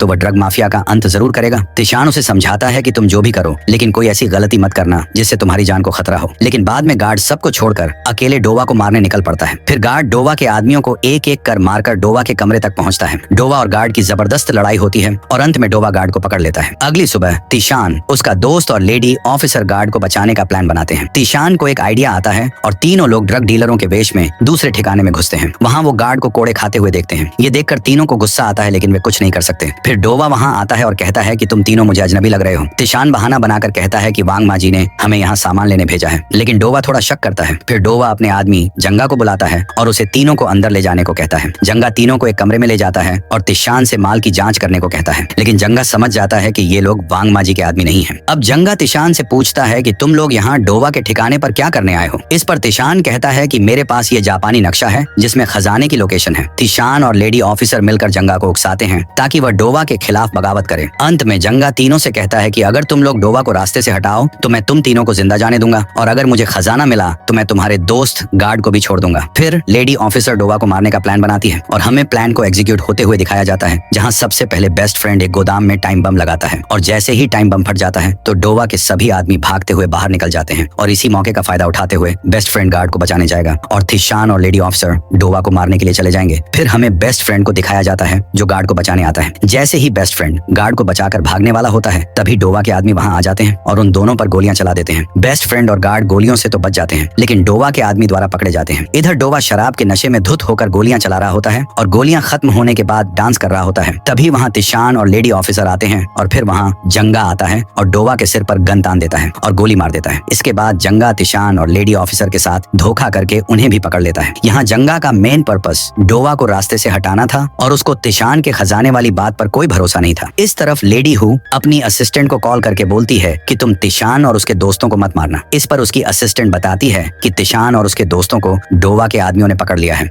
और डोवा के आदमी उन्हें मार देंगे। इधर डोवा के अड्डे पर जंगा ने चारों दोस्तों को बांध रखा होता है। जंगा तिशान को मारने ही वाला होता है कि बेस्ट फ्रेंड जंगा से बोलता है कि हमारे पास एक और मामला है जिस पर बात करना बाकी है। लेडी हूँ अपनी बेटी को बताती है कि तिशान और उसके दोस्तों को डोवा के आदमियों ने पकड़ लिया है। उसकी बेटी याद दिलाती है कि कैसे तिशान और उसके दोस्तों ने उसे बचाया था और वो अपनी माँ से उन्हें बचाने के लिए कहती है। इस पर लेडी हु कहती है कि वो कोशिश करेगी। इधर तिशान जंगा को बताता है कि वह खजाना इसी जंगल में छुपा है और मैं तुम्हारी उस खजाने को ढूंढने में मदद कर सकता हूँ, लेकिन जंगा को तिशान की बात पर यकीन नहीं होता। तब तिशान जंगा को बताता है कि मेरे पास गोल्डन आइज की शक्ति है और जंगा को इस बात पर यकीन दिलाने के लिए तिशान उसकी ड्रेस के आर पार उसकी चेस्ट पर घाव के निशान को देख लेता है जिसे छिपाने के लिए एक टैटू बनाया होता है और फिर जंगा को बताता है कि तुम्हारी चेस्ट पर मारपीट के निशान हैं और ये चोट के निशान तुम्हारे बचपन के हैं और बचपन में तुम्हारे पिता ने तुम्हें मारा पीटा और तुम्हारे साथ दुर्व्यवहार किया और तुमने इन्हीं यादों को छुपाने के लिए अपने गांव के निशान पर टैटू बनवा लिए। तिशान की बात सुनकर जंगा को उस पर यकीन हो जाता है। सीन शिफ्ट होता है जहाँ तिशान जंगा को लेकर खजाने की तलाश में आगे बढ़ रहा होता है। तिशान अपनी गोल्डन आई से झाड़ियों के पीछे गुफा को देखता है और जंगा को लेकर उस गुफा में चला जाता है। इस तरफ तिशान को तीनों साथी रस्सी से आपस में बंधे हुए होते हैं। तभी बेस्ट फ्रेंड और लेडी ऑफिसर जंगा के आदमी को उसके खिलाफ भड़काना चालू कर देते हैं। लेडी ऑफिसर का यह प्लान काम कर जाता है और वो अपने एक आदमी से कहता है कि जाओ देख कर आओ जंगा को खजाना मिला या नहीं। इस तरफ तिशान की बात सही साबित होती है और उन्हें उस गुफा में ढेर सारा खजाना मिल जाता है जिसे देखकर जंगा तो पागल हो जाता है। वहीं भेजा गया आदमी ये सब देख लेता है और वापस आकर ये सारी बात जंगा के खास आदमी को बता देता है। फिर जंगा का खास आदमी अपने सभी आदमियों को लेकर जंगा को मारने के लिए निकल जाता है और तिशान के तीनों साथी भी उनके पीछे से निकल जाते हैं। इधर गुफा के अंदर तिशान अपनी गोल्डन आई से गुफा में एक बड़े से हॉल में एक बॉक्स देखता है और उस बॉक्स को बाहर निकाल लेता है जिसमें एक पांडुलिपि मिलती है। तभी जंगा तिशान के सिर पर गन तान देता है और पांडुलिपि को छीन लेता है। उसी वक्त जंगा का खास आदमी अपने लोगों के साथ वहां पहुंच जाता है और देखते ही देखते दोनों टीमों के बीच गोलियां चलनी शुरू हो जाती हैं। जंगा का खास आदमी उसे मार डालता है और तभी अमीर महिला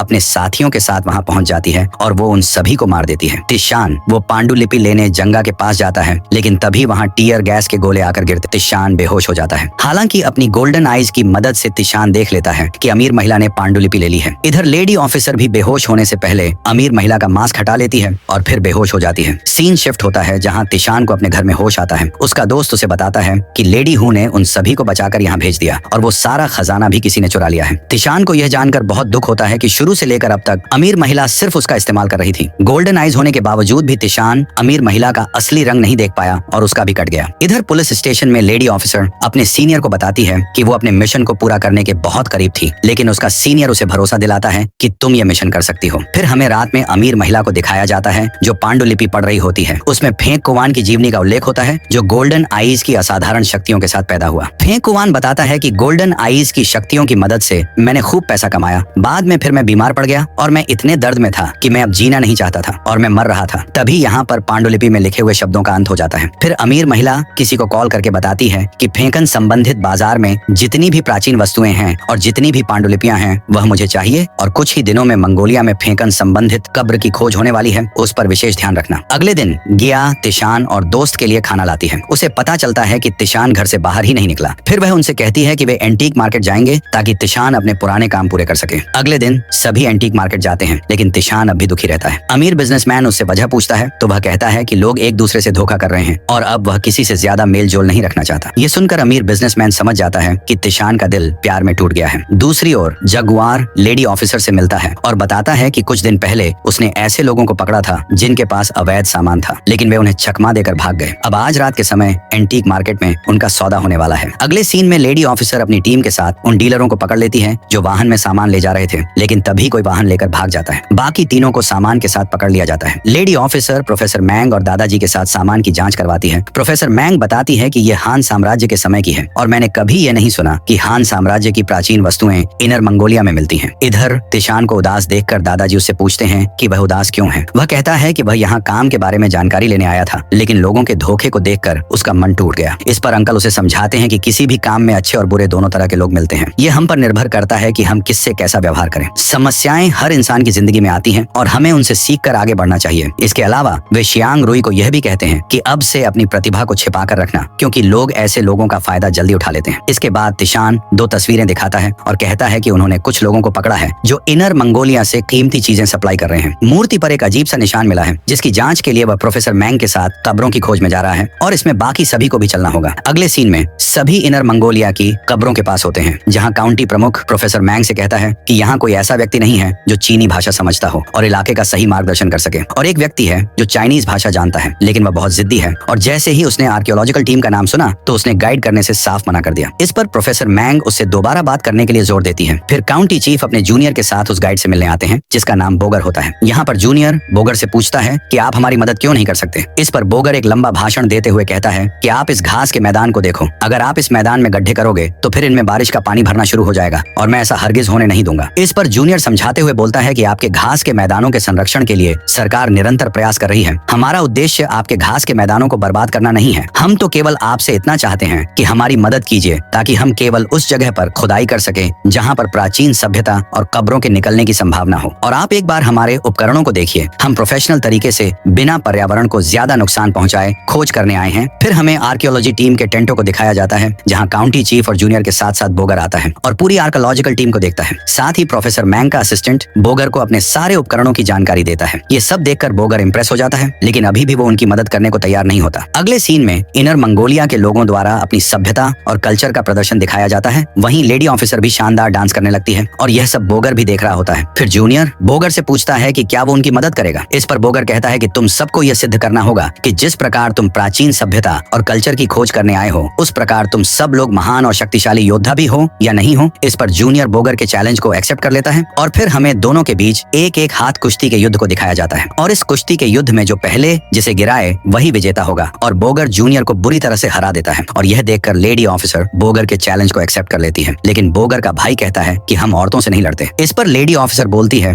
कि क्यों तुम लोगों को औरतों से लड़ने में शर्म आती है या उनसे डर लगता है। इस पर बोगर के भाई को गुस्सा आता है और वह लेडी ऑफिसर से कुश्ती लड़ने के लिए तैयार होता है, लेकिन ऑफिसर बोगर के भाई को 2 बार पछाड़ देती है और जीत जाती है। फिर बोगर लेडी ऑफिसर से कुश्ती करता है, लेकिन इस बार लेडी ऑफिसर उसे हरा नहीं पाती। तब बोगर कहता है कि मैं तुमसे शादी करना चाहता हूँ। यह सुनकर तिशान का दिमाग घूम जाता है और वो बोगर को कुश्ती का चैलेंज दे बैठता है। हालांकि तिशान ने कभी कुश्ती नहीं लड़ी होती, लेकिन फिर भी अपनी गोल्डन आइज की मदद से वो बोगर के पैर पर लगी चोट को देख लेता है और उसी पर वार करके जैसे तैसे कुश्ती जीत जाता है। हारने के बाद बोगर अपने के वादे के अनुसार उनकी मदद करने के लिए मान जाता है। फिर हमें थोड़ी देर बाद का सीन दिखाया जाता है जहाँ पर बोगर अपने घोड़े की देखभाल कर रहा होता है। तभी तिशान वहाँ आता है और घास के मैदानों के बारे में जानने की कोशिश करता है। उसे बोगर की बातों से यह पता चलता है कि सरकार ने घास के मैदानों को दोबारा हरा भरा करने के लिए पौधारोपण किया था, लेकिन एक हिस्से में घास का मैदान डेवलप नहीं हो पाया। ये सुनकर तिशान को एहसास होता है कि हो सकता है कि उसके नीचे कब्र हो। तिशान ये बात प्रोफेसर मैंग को बताता है। इधर अमीर महिला का असिस्टेंट उसे बताता है कि तिशान और उसकी टीम इनर मंगोलिया में आ गई है। ये सुनकर अमीर महिला तिशान को छोड़कर बाकी सभी को रास्ते से हटाने के लिए कहती है। इधर सभी कब्रों की खोज में जाने के लिए खुदाई कर चुके होते हैं और सभी एक साथ गुफा के अंदर प्रवेश करते हैं। गुफा में थोड़ी दूर जाने के बाद तिशान की तबीयत धीरे धीरे खराब होने लगती है। गुफा में आगे बढ़ने पर हमें एक कब्र को दिखाया जाता है जहाँ तिशान की तबीयत और ज्यादा खराब होने लगती है। फिर लेडी ऑफिसर तिशान को बाहर लाती है और डॉक्टर के कहने पर दवाई लाने के लिए शहर जाने के लिए मान जाती है। इधर कब्र के अंदर एक प्राचीन काल का चेस बोर्ड निकलता है। इधर लेडी ऑफिसर शहर जाती है जहाँ अमीर महिला का असिस्टेंट लेडी ऑफिसर को मारने के लिए उस पर नजर रखे हुए हैं, लेकिन बोगर उसे देख लेता है। तभी अमीर महिला के आदमी लेडी ऑफिसर पर हमला कर देते हैं, लेकिन बोगर वहाँ आकर उन सभी को मार देता है और लेडी ऑफिसर को बचा लेता है। फिर वो दोनों दवाई लेकर फिर से लौट आते हैं। इस तरफ कब्र में से फैक क्वान का कंकाल निकलने की बजाय चेस बोर्ड निकलता है। इस बात को लेकर सब परेशान होते हैं और इस पहेली को सुलझाने की कोशिश कर रहे होते हैं। तभी लेडी ऑफिसर प्रोफेसर मैंग को छोड़कर सभी को बाहर जाने के लिए कहती है और प्रोफेसर मैंग को उस पर हुए हमले के बारे में बताती है। लेडी ऑफिसर उस चेस बोर्ड को देखती है, लेकिन उसे भी कुछ समझ नहीं आता। फिर हमें नाइट का सीन दिखाया जाता है जहाँ पर जूनियर अपने ग्रैंडफादर से वीडियो कॉल पर बात करता है और उन्हें चेस बोर्ड के बारे में बताता है। इस पर ग्रैंडफादर कहते हैं कि हो सकता है वहाँ कोई और चैम्बर हो जहाँ पर कब्र को दफनाया गया हो। अगली सुबह वो सभी कब्र के आसपास के एरिया की जांच करते हैं और उन्हें पता लगता है कि कब्र के नीचे एक और गुफा बनी हुई है जो आग की आकृति नुमा है और सभी उस गुफा में जाने के लिए तैयार हो जाते हैं, जहाँ एक जगह आकर गुफा बंद हो जाती है। तभी तिशान गोल्डन आइज से एक बटन को देखता है और उसे दबाकर गेट को ओपन करता है। तभी हमें उसके पीछे एक और गेट दिखाई देता है जो चेस बोर्ड की शेप में बना होता है। फिर तिशान प्रोफेसर मैंग से कहता है कि जो हमें पहले छोटा चेस बोर्ड मिला था उसको हमें इस गेट में फिट करना होगा और फिर इस गेम को फिनिश करना होगा। इस पर प्रोफेसर मैंग पूछती है कि इस गेम को कैसे सॉल्व किया जा सकता है। इस पर तिशान पहले दाएं बाएं देखता है जहां इस प्राचीन चेस बोर्ड के गेम को खेलने के नियम लिखे होते हैं, जिसे वह प्रोफेसर मैंग को बताता है। यहाँ पर तिशान को नियम तो समझ में आ जाते हैं, पर कैसे खेलना है ये समझ में नहीं आता। इसलिए एक बार फिर अपनी गोल्डन आइज से उस गेट को देखता है ताकि उसे पता लग सके कि इस प्राचीन चेस बोर्ड के गेम को कैसे कंप्लीट करना है। और जैसे ही तिशान को पता लगता है वह जूनियर को अपने साथ लेता है और साथ में दोनों चेस बोर्ड के गेम को खेलने लग जाते हैं। यहाँ पर तिशान गेम को सॉल्व करता है और दरवाजा खुल जाता है। फिर गेट ओपन होने के बाद तिशान अपनी इमेजिनेशन में चला जाता है जहाँ पर वह धीरे धीरे गुफा के अंदर बढ़ने लगता है और थोड़ी दूर जाकर उसे फैक क्वान दिखता है जो कि अजीब तरीके से डांस कर रहा होता है। जैसे ही तिशान फैक क्वान को देखता है तो वो हैरान रह जाता है क्योंकि उसकी शक्ल फैक क्वान से मिलती जुलती है। तभी जूनियर उससे कहता है कि अरे तुम कहाँ खो गए, देखो गेट ओपन हो गया है। सभी एक एक करके अंदर आ जाते हैं। तभी जूनियर आगे बढ़ते हुए प्राचीन वस्तुओं को देखता है और प्रोफेसर मंग से पूछता है कि यह सारी प्राचीन वस्तुएं कितने साल पुरानी होगी। इस पर प्रोफेसर मंग किन राजवंश और हान राजवंश का इतिहास बताती है कि यह कम से कम 2000 साल पुराने हैं। और फिर थोड़ी देर बाद कुछ प्राचीन सिक्कों को हाथ में लेकर प्रोफेसर मंग बताती है कि पहले इन सिक्कों का वजन 3 से 5 ग्राम तक होता था, परंतु जब 6 राज्यों का एकीकरण हुआ तो इनका वजन बढ़ाकर 8 ग्राम तक कर दिया गया था। इधर तिशान उस जगह की दीवारों को देख रहा होता है जहाँ से फैक क्वान निकल कर आया था और डांस करने लगा था। फिर सभी ऊपर आ जाते हैं जहाँ उन्हें एक कब्र दिखाई देती है और जैसे ही वह सभी कब्र को खोलते हैं तो उन्हें फिर से कब्र में से कंकाल के स्थान पर कुछ प्राचीन वस्तुएं मिलती हैं और सब एक दूसरे को देखने लगते हैं। थोड़ी देर बाद तिशान अकेले उस गुफा में आ जाता है जहाँ उसे कब्र की जगह फेंकवान बैठा हुआ दिखता है। तिशान उससे पूछता है कि तुम्हारी कब्र में से कंकाल की जगह ये प्राचीन वस्तुएं क्यों मिल रही हैं? फेंकवान तिशान की ओर देखता है और उसकी आंखें लाल हो जाती हैं और उनमें से खून निकलने लगता है। तिशान ये देखकर डर जाता है और हमें पता चलता है कि वो सिर्फ एक सपना था। इधर प्रोफेसर मंग अब तक की सारी कब्रों से जुड़ी हुई फाइलें लाने के लिए टेंट में जाती है, लेकिन देखती है कि टेंट का लॉक टूटा हुआ है। वो अंदर जाती है जहाँ एक शख्स उन पर हमला कर देता है। प्रोफेसर मंग की चीख सुनकर तिशान और ऑफिसर जल्दी से टेंट की तरफ भागते हैं। अगली सुबह जब प्रोफेसर मंग आराम कर रही होती है तब तिशान लेडी ऑफिसर को बताता है कि मुझे यह कैमरे की फ्लैशलाइट के कांच का एक टूटा हुआ टुकड़ा मिला है, किसी ने जानबूझकर प्रोफेसर मंग पर हमला किया है। तभी प्रोफेसर मंग को होश आता है। तिशान के पूछने पर प्रोफेसर मंग बताती है कि उन्होंने हमलावर का चेहरा नहीं देखा था। तिशान समझ जाता है कि हो ना हो हमलावर कोई अंदर का ही आदमी है। तिशान बताता है कि कल रात जिस कैमरे से हमलावर फोटो क्लिक कर रहा था उसका एक कांच का टुकड़ा मुझे मिला। इसका मतलब वह कैमरा टूट गया होगा और हमें हमारी टीम के साथ लाए सभी कैमरों की जांच करनी होगी। इससे हम अपराधी का पता लगा सकते हैं। इस तरफ हम प्रोफेसर मंग के असिस्टेंट को अमीर महिला के असिस्टेंट से बात करते हुए देखते हैं और हमें पता चलता है कि कल रात उसी ने प्रोफेसर मंग पर हमला किया और उन फाइल से जुड़ी सारी जानकारी उसने अमीर महिला के असिस्टेंट को दे दी है। इधर तिशान अपनी गोल्डन आईज की शक्तियों की मदद से ये पता लगा लेता है और प्रोफेसर मंग का असिस्टेंट तिशान से कहता है कि उसे पैसों की जरूरत थी, इसीलिए उसने ऐसा कदम उठाया और वो तिशान से माफी मांगता है। लेकिन जब तिशान उसे माफ नहीं करता तो वो तिशान पर हमला करने ही वाला होता है कि तभी अमीर महिला का असिस्टेंट जो उस पर दूर से नजर रखे हुए था वो उस पर गोली चला देता है और वो गोली प्रोफेसर मंग के असिस्टेंट के हाथ पर लगती है। थोड़ी देर बाद उसका असिस्टेंट प्रोफेसर मंग से माफी मांगता है, लेकिन वो उसे बिना कुछ जवाब दिए वहाँ से चली जाती है। अगले सीन में प्रोफेसर मंग अपने असिस्टेंट के साथ की कुछ फोटोज को देख रही होती है। तभी वहाँ तिशान आता है और प्रोफेसर मंग से बोलता है कि हमने 2 अलग अलग चैम्बर से कब्रों को खोज निकाला निकाला, परंतु उन दोनों में हमें किसी का कंकाल नहीं मिला। इससे तो यह समझना मुश्किल है कि इन कब्रों को बनाया क्यों गया है और फैंग क्वान की कब्र को कहाँ दफनाया गया है। इस पर प्रोफेसर मंग ने जवाब दिया कि अभी हम यहाँ रहकर इन चैम्बर्स की जांच करेंगे और पता लगाएंगे कि इन चैम्बर्स को बनाने का उद्देश्य क्या था। और तिशान ऑफिसर के साथ फिर से लौटने का जिक्र करता है। तिशान और लेडी ऑफिसर बोगर से अलविदा लेकर फिर से अपने शहर लौट आते हैं। उन दोनों को देखकर उनका दोस्त बहुत खुश हो जाता है। अगली सुबह पुलिस स्टेशन में लेडी ऑफिसर इनर मंगोलिया से अवैध रूप से ला रहे प्राचीन वस्तुओं के अपराधियों में से एक से पूछताछ कर रही होती है। तब वह अपराधी लेडी ऑफिसर को बताता है कि वह यह सब उसके बॉस के कहने पर कर रहा था। जब ऑफिसर अपनी टीम के साथ उसके बॉस के घर जाती है तो देखती है कि किसी ने उसके बॉस को पहले ही मार दिया है। रात में लेडी ऑफिसर अभी भी अपने ऑफिस में होती है और सबूतों को देख रही होती है। तभी जूनियर वहां आता है और लेडी ऑफिसर को याद दिलाता है कि आज ऑफिसर का बर्थडे है। थोड़ी देर बाद लेडी ऑफिसर को तिशान के घर पर दिखाया जाता है, जहां पर गिया उसका वेलकम करती है और लेडी ऑफिसर तिशान के घर की डेकोरेशन देखकर खुश हो जाती है। यहाँ सभी लेडी ऑफिसर का बर्थडे सेलिब्रेट करने के लिए इकट्ठा हुए होते हैं, परंतु सभी लेडी ऑफिसर को इग्नोर कर रहे हैं और गेम खेलने में बिजी हैं और तिशान किसी काम से बाहर गया हुआ है। ये सब देखकर लेडी ऑफिसर एक जगह आकर उदास होकर बैठ जाती है और तभी लाइट चली जाती है। फिर तिशान लेडी ऑफिसर के लिए केक लाता है और सब एक साथ मिलकर लेडी ऑफिसर को सरप्राइज देते हैं। फिर तिशान दादाजी से बात करता है और उन्हें बताता है कि मेरे साथ कुछ अजीब घटनाएं हो रही हैं। जब मैं म्यांमार में था तो मेरी आंखों की रोशनी चली गई और 2 दिन बाद अपने आप ठीक हो गई, और इस बार इनर मंगोलिया में जब मेरी तबीयत खराब हुई तो मैंने अपनी सुनने की शक्ति खो दी और जैसे ही मैं ठीक हुआ तो अपने आप सारी चीजें नॉर्मल हो गईं। इस पर दादाजी बताते हैं कि प्राचीन चिकित्सा प्रणाली जैसे आयुर्वेद के अनुसार हमारी 5 इंद्रियां देखना, सुनना, सूंघना, चखना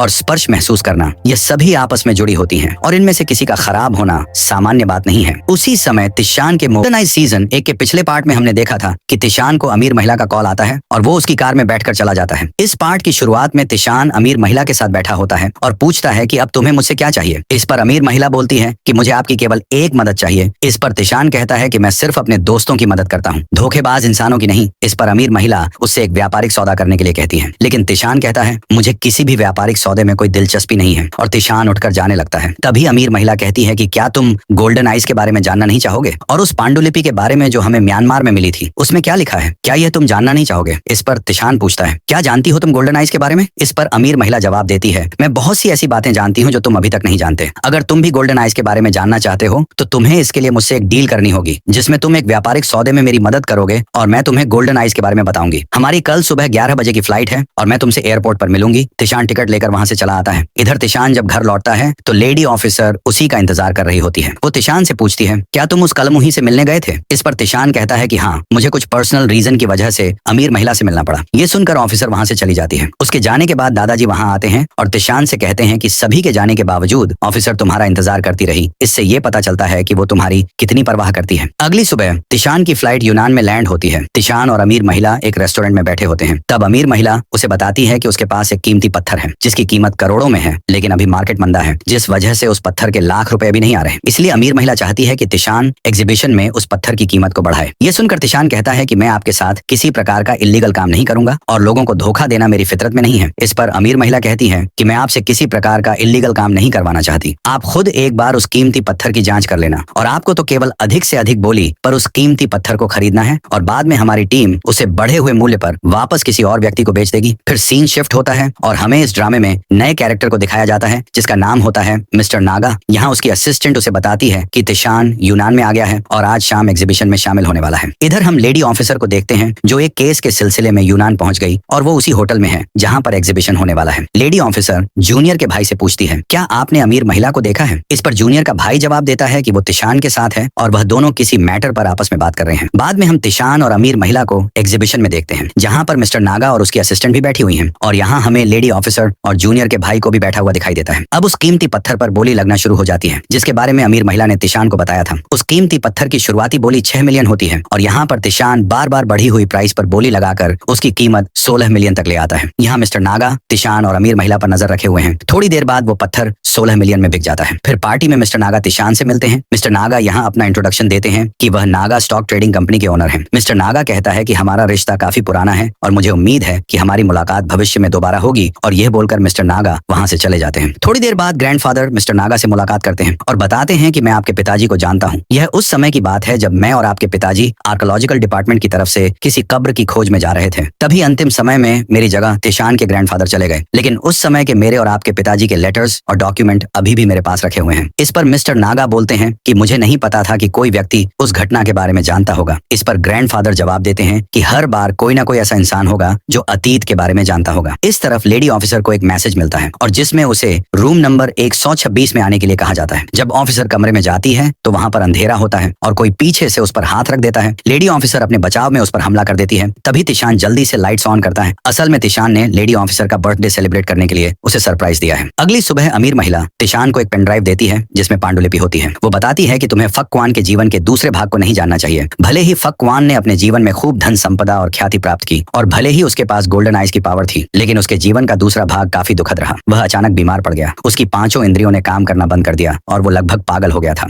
ये कहकर अमीर महिला वहां से चली जाती है। अमीर महिला अपने पिता से कहती है कि मैंने तिशान को फक्वान के जीवन का दूसरा भाग दे दिया। इस पर उसका पिता उससे तिशान पर कड़ी नजर रखने के लिए कहता है। जब तिशान वो पांडुलिपि पढ़ रहा होता है तभी जूनियर के दादाजी उसे कॉल करके कहते हैं कि मुझे तुम्हारे दादाजी के बारे में तुम्हें कुछ बताना है। ग्रैंडफादर तिशान को बताते हैं कि बात उस समय की है जब आर्कोलॉजिकल डिपार्टमेंट की तरफ से एक कब्र की खोज के लिए मैं जाने वाला था, परंतु आखिरी समय में मेरी जगह तुम्हारे ग्रैंडफादर को जाना पड़ा। ग्रैंडफादर बता ही रहे थे कि उनके मोबाइल पर एक मैसेज आता है और वो तिशान को 10 मिनट का बोलकर चले जाते हैं। अगले सीन में हमें ग्रैंडफादर की लाश मिलती है। ये देखकर तिशान का दिमाग खराब हो जाता है। वो जल्दी से ग्रैंडफादर का मोबाइल चेक करने के लिए भागता है। उस मैसेज में लिखा होता है, अगर तुम ये जानना चाहते हो कि उस साल आर्कोलॉजिकल टीम के साथ क्या हुआ था तो रूम नंबर 102 में आ जाओ। वो मैसेज मिस्टर नागा ने भेजा था। लेडी ऑफिसर तिशान को बताती है कि जब तुम्हारी शॉप में रॉबरी हुई तो वो लुटेरे जिस जेड आई को तबाह करके गए थे वो भी मिस्टर नागा के नाम पर रजिस्टर्ड थी। इधर मिस्टर नागा को दिखाया जाता है जिनके पास एक और आंख की आकृति होती है जिसे जेड आई के नाम से जाना जाता है। और यहाँ मिस्टर नागा अपना बोरिया बिस्तर बांध यूनान छोड़ यूक्रेन चले जाते हैं। इधर अमीर महिला का असिस्टेंट उसे ग्रैंडफादर की मौत की खबर देता है और कहता है कि अभी तक कातिल का पता नहीं चला है। वो ये भी बताता है कि अभी तक तिशान की हालत बिल्कुल ठीक है। अमीर महिला अपने असिस्टेंट से तिशान पर नजर रखने और ग्रैंडफादर के कातिल का पता लगाने के लिए कहती है। इधर जूनियर तिशान को एक लिफाफा देता है और बताता है कि ये लिफाफा तुम्हारे ग्रैंडफादर ने मेरे ग्रैंडफादर को भेजा था। उस लिफाफे में आर्कोलॉजिकल टीम की एक फोटो होती है और एक लेटर भी होता है जिसमें लिखा होता है कि हमारी आर्कोलॉजिकल टीम कब्र के स्थान पर पहुंच गई और यहाँ हमने एक कब्र की खोज की जो सौभाग्य से एकदम सुरक्षित थी, जिसमें हमें कई सारी प्राचीन वस्तुएं प्राप्त हुई। परंतु अजीब बात यह है कि सभी प्राचीन वस्तुओं पर एक आंख की आकृति बनी हुई है और हम इस बात की जांच करने के लिए जैसे ही आगे बढ़े हमारे साथ एक दुर्घटना हो गई। उस दुर्घटना के बाद हमारे साथी मिस्टर नागा के पिता के हालात बिगड़ना शुरू हो गए, जैसे लंबे समय तक सिर में दर्द रहना, चक्कर आना, कुछ समय के लिए आंखों की रोशनी चली जाना और अभी हाल ही के दिनों में उन्होंने अपनी 5 इंद्रियों को खो दिया और लगभग पागल से हो गए। और इस पागल अवस्था में उन्होंने अपनी टीम के सदस्यों पर हमला करना शुरू कर दिया, यहाँ तक कि मुझ पर भी। इस यात्रा के कई रहस्यमयी पहलू हैं जिसे मैं वापस बीजिंग आकर तुमसे इस पर गहराई से चर्चा करूंगा। फिर रात में तिशान का दोस्त उसकी डायरी पढ़ता है जिसमें फक्वान के जीवन का उल्लेख होता है। उसे पता चलता है कि तिशान की लाइफ में अब तक क्या क्या हुआ और वो गोल्डन आइज के बारे में जान जाता है। अब वो तिशान से पूछता है कि ये सब क्या है। जब तिशान और उसका दोस्त बात कर रहे होते हैं तब लेडी ऑफिसर भी सब सुन रही होती है। तिशान कहता है कि तुमने डायरी में जो भी पढ़ा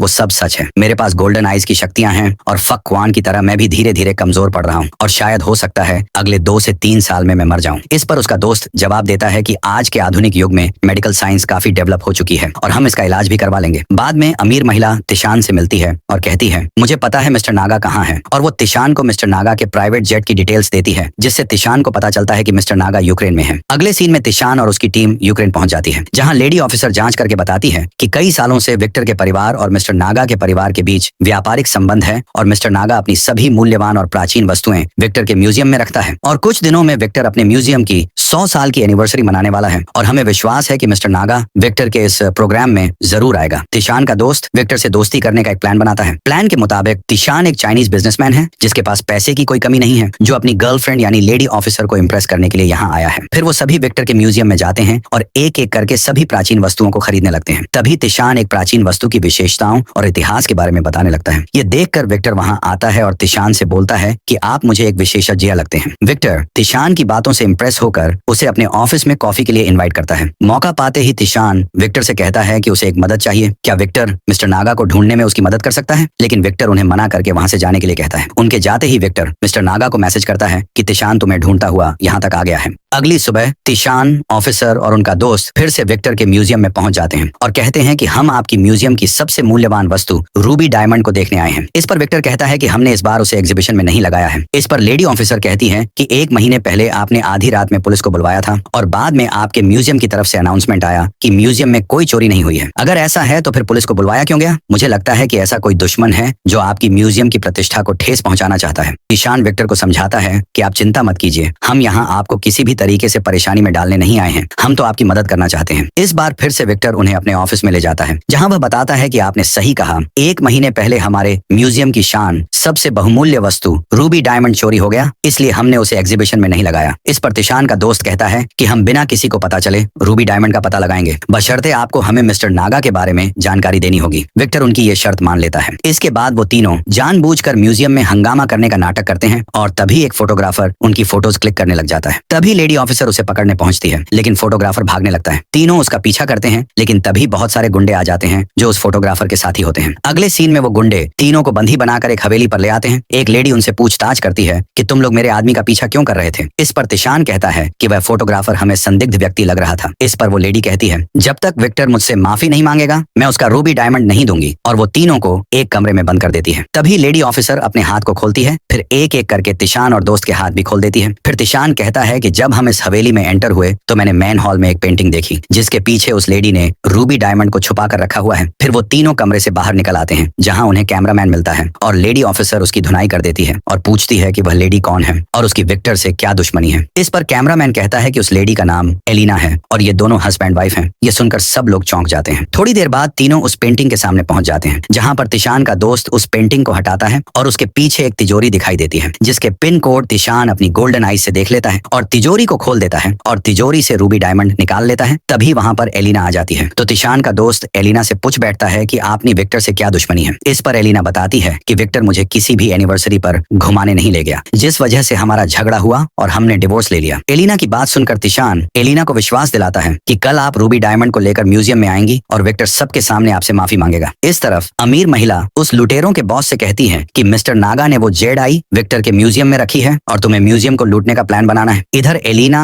लेडी ऑफिसर और अपने लोगों के साथ विक्टर की म्यूजियम में आती है। फिर विक्टर अपने हाथ में फ्लावर लेकर एलिना के पास आता है, एलिना से माफी मांगता है और उसे दोबारा प्रपोज करता है। यहाँ पर एलिना विक्टर के प्रपोजल को एक्सेप्ट कर लेती है और विक्टर को रूबी डायमंड दे देती है। इसके बाद तिशान विक्टर से नागा के बारे में पूछता है। इस पर विक्टर जवाब देता है कि अभी मुझे भी नहीं पता कि मिस्टर नागा कहाँ है, लेकिन उसकी बहुमूल्य प्राचीन वस्तु जिसका केवल आपसे संबंध है वह मेरे पास रखी हुई है और वह मैं आपको दिखाता हूँ। फिर थोड़ी देर बाद विक्टर तीनों को सिक्योर स्टोरेज एरिया में ले जाता है, जहाँ लेडी ऑफिसर को आभास होता है कि कोई उनका पीछा कर रहा है। इस पर विक्टर बोलता है कि हमारी सिक्योरिटी काफी स्ट्रांग है और सभी अंदर आ जाते हैं। इधर बाहर अमीर महिला का लुटेरा सर्विलेंस रूम का दरवाजा खोलकर अंदर आ जाता है और सिक्योरिटी पर्सन को बेहोश कर देता है और सारे सीसीटीवी कैमरे को चेक करने लगता है। इस तरफ विक्टर उन सभी को एक तिजोरी में रखी झेड़ आई निकाल कर दिखाता है, जिसे देखकर तीनों हैरान रह जाते हैं। तिशान अपनी गोल्डन आईज की मदद से झेड़ आई के अंदर देखता है, जिसमें उसे वेनम दिखाई देता है। तभी उन्हें बीप का साउंड सुनाई देता है और वे सभी दरवाजे की तरफ भागते हैं और विक्टर के स्टोरेज रूम के मेन गेट पर बम ब्लास्ट होता है और वे सभी गिरकर बेहोश हो जाते हैं। फिर अमीर महिला और वो लुटेरा जेड आई लेकर भागने लगते हैं, लेकिन तभी लेडी ऑफिसर को होश आता है और वह उन दोनों पर अटैक कर देती है। तभी तिशान को भी होश आ जाता है और वह अमीर महिला का पीछा करता है। वहीं लेडी ऑफिसर उस लुटेरे से फाइट करती है, लेकिन वह लेडी ऑफिसर को चकमा देकर वहां से भाग जाता है। इस तरफ तिशान अमीर महिला का पीछा करते हुए एक स्टोर रूम में आता है, जहां वह तिशान पर गन तान देती है और वहां से भाग जाती है। वे तीनों एलिना की कार में अमीर महिला का पीछा करते हैं, लेकिन तभी तिशान को महसूस होता है कि मिस्टर नागा उनका पीछा कर रहे हैं। वह तुरंत कार रोक देता है। तभी पीछे वाली गाड़ी से मिस्टर नागा उतर कर आता है और आते ही तिशान उसकी गर्दन पकड़ लेता है और बोलता है, तुमने ग्रैंडफादर को क्यों मारा? मिस्टर नागा कहता है कि तुम्हारे पास क्या सबूत है कि मैंने ग्रैंडफादर को मारा है। तिशान मिस्टर नागा को उसके द्वारा भेजे गए मैसेज का जिक्र करता है। इस पर मिस्टर नागा कहता है कि तुम खुद यह सोचो कि मैं मर्डर करने के बाद अपने खिलाफ सबूत क्यों छोड़ूंगा। इसके बाद वो सभी अमीर महिला की कार को घेर कर उसे झेड़ आई की डिमांड करते हैं, लेकिन वो लुटेरा सभी को बम से उड़ाने की धमकी देकर अमीर महिला को वहां से भगा देता है। लुटेरा जैसे ही बम ब्लास्ट करने वाला होता है कि तभी मिस्टर नागा की असिस्टेंट उसके हाथ पर गोली चला देती है और वो उसे बंदी बना लेते हैं। लेकिन थोड़ी देर बाद ही लुटेरा मिस्टर नागा के आदमियों को मारकर फरार हो जाता है। इस तरफ मिस्टर नागा के घर पर वो तिशान को बताते हैं कि उस दिन मेरे पास भी एक मैसेज आया था, जिसमें लिखा था कि अगर आप जानना चाहते हैं कि उस साल आर्कोलॉजिकल टीम के साथ क्या हुआ था तो रूम नंबर 102 में आ जाएं, जो कि ग्रैंडफादर के नाम से आया था। और जब मैं रूम नंबर 102 में गया तो मुझे ग्रैंडफादर की लाश दिखाई दी। इस पर तिशान पूछता है कि अगर तुमने कुछ नहीं किया तो तुम भागकर यूक्रेन क्यों आए। इस पर मिस्टर नागा बताते हैं कि वो जेड आई को सुरक्षित रखने के लिए आए हैं। फिर तिशान मिस्टर नागा को उस आर्कोलॉजिकल टीम की फोटो दिखाता है जो ग्रैंडफादर के लिफाफे से उसे मिली थी और कहता है कि 40 साल पहले एक कब्र की खोज के लिए मेरे ग्रैंडफादर और आपके पिताजी गए थे। वहां से मेरे ग्रैंडफादर रहस्यमयी तरीके से गायब हो गए और आपके पिताजी जापान आ गए। इस पर मिस्टर नागा जवाब देते हैं कि मेरे पिताजी के पास वही चीज थी जो अभी आपके पास है, गोल्डन आइज। और क्योंकि आपके ग्रैंडफादर के पास ये शक्ति नहीं थी तो क्या हो सकता है उन्होंने मेरे पिताजी को मार दिया हो और पुलिस से बचने के लिए खुद ही गायब हो गए हो। इस पर तिशान कहता है कि ये भी हो सकता है मेरे ग्रैंडफादर और आपके पिताजी को मारने वाला कोई तीसरा आदमी हो, और जब जूनियर के ग्रैंडफादर को इस बात से जुड़ा हुआ कोई सबूत मिला तो उसने उन्हें भी मार दिया। अब तिशान और मिस्टर नागा का शक अमीर महिला के परिवार पर जाता है क्योंकि वो भी गोल्डन आइज के बारे में जानते हैं और अभी अभी उन्होंने जेड आई को पाने के लिए म्यूजियम पर हमला किया था। फिर तिशान मिस्टर नागा से जेड आई को देखने की रिक्वेस्ट करता है। तिशान अपनी गोल्डन आइज की मदद से जेड आई के अंदर देखता है जिसमें उसे एक ब्लैक डॉट दिखाई देता है जो जेड आई के ठीक बीच में है। तभी विक्टर वहां आता है और बताता है कि उसने जेड आई की जांच करवाई जिसके मुताबिक जेड आई के अंदर जो ब्लैक डॉट है वो एक प्रकार का रेडिएशन है और जब वह हवा के संपर्क में आता है तो हवा में फैल जाता है और वह रेडिएशन जिस व्यक्ति पर अटैक करता है उसके तंत्रिका तंत्र पर प्रभाव डालता है। इस प्रभाव के कारण सबसे पहले उसे गोल्डन आइज प्राप्त होती है, लेकिन उसके बाद पांचों इंद्रियां और शरीर के बाकी अंग धीरे धीरे खराब होना शुरू हो जाते हैं। तिशान घबराकर पूछता है क्या इसका कोई इलाज नहीं है। मिस्टर नागा कहते हैं अभी तक तो इसका कोई इलाज नहीं है, लेकिन मेरे पिता ने उस समय कुछ रिसर्च की थी जिसमें उन्होंने गांसू की बुद्धिस्ट गुफाओं का जिक्र किया है, लेकिन उस गुफा की एग्जैक्ट लोकेशन उन्हें नहीं पता। मिस्टर नागा ने कई बार उस गुफा को खोजने की कोशिश की लेकिन नाकाम रहे, इसीलिए वो तिशान से उस गुफा की खोज करने और गोल्डन आइज के रहस्य का पता लगाने के लिए कहते हैं। और यही एकमात्र रास्ता है जिससे हम ये जान पाएंगे कि उस वर्ष आर्कोलॉजिकल टीम के साथ क्या हुआ था और क्या पता हम गोल्डन आइज के साइड इफेक्ट्स का इलाज ढूंढने में कामयाब हो जाएं। इधर लेडी ऑफिसर तिशान से पूछती है कि क्या तुम्हें मिस्टर नागा की बातों पर यकीन है। इस पर तिशान कहता है कि मुझे कुछ समझ नहीं आ रहा ये सब क्या हो रहा है, लेकिन गोल्डन आइज के साइड इफेक्ट्स का इलाज ढूंढने के लिए मुझे इस रहस्य का पता लगाना ही होगा। अगले दिन एलेना लेडी ऑफिसर को बताती है कि उन्हें उस लुटेरे की लोकेशन मिल गई है और एलेना के आदमी लुटेरे को पकड़ लेते हैं। लेडी ऑफिसर उससे पूछती है कि जेड आई को चुराने के पीछे अमीर महिला और किन परिवार का क्या उद्देश्य है। इस पर लुटेरा कहता है कि अमीर महिला की इसमें कोई गलती नहीं है, वो तो किन परिवार के अंकल किन की गोद ली हुई बेटी है और वो जो कुछ भी कर रही है अंकल किन के कहने पर कर रही है। इस तरफ अंकल किन और अमीर महिला को बात करते हुए दिखाया जाता है। वो अंकल किन को बताती है कि हमारा आदमी पकड़ा गया और हम जेड आई को पाने में नाकाम रहे और अब तिशान मिस्टर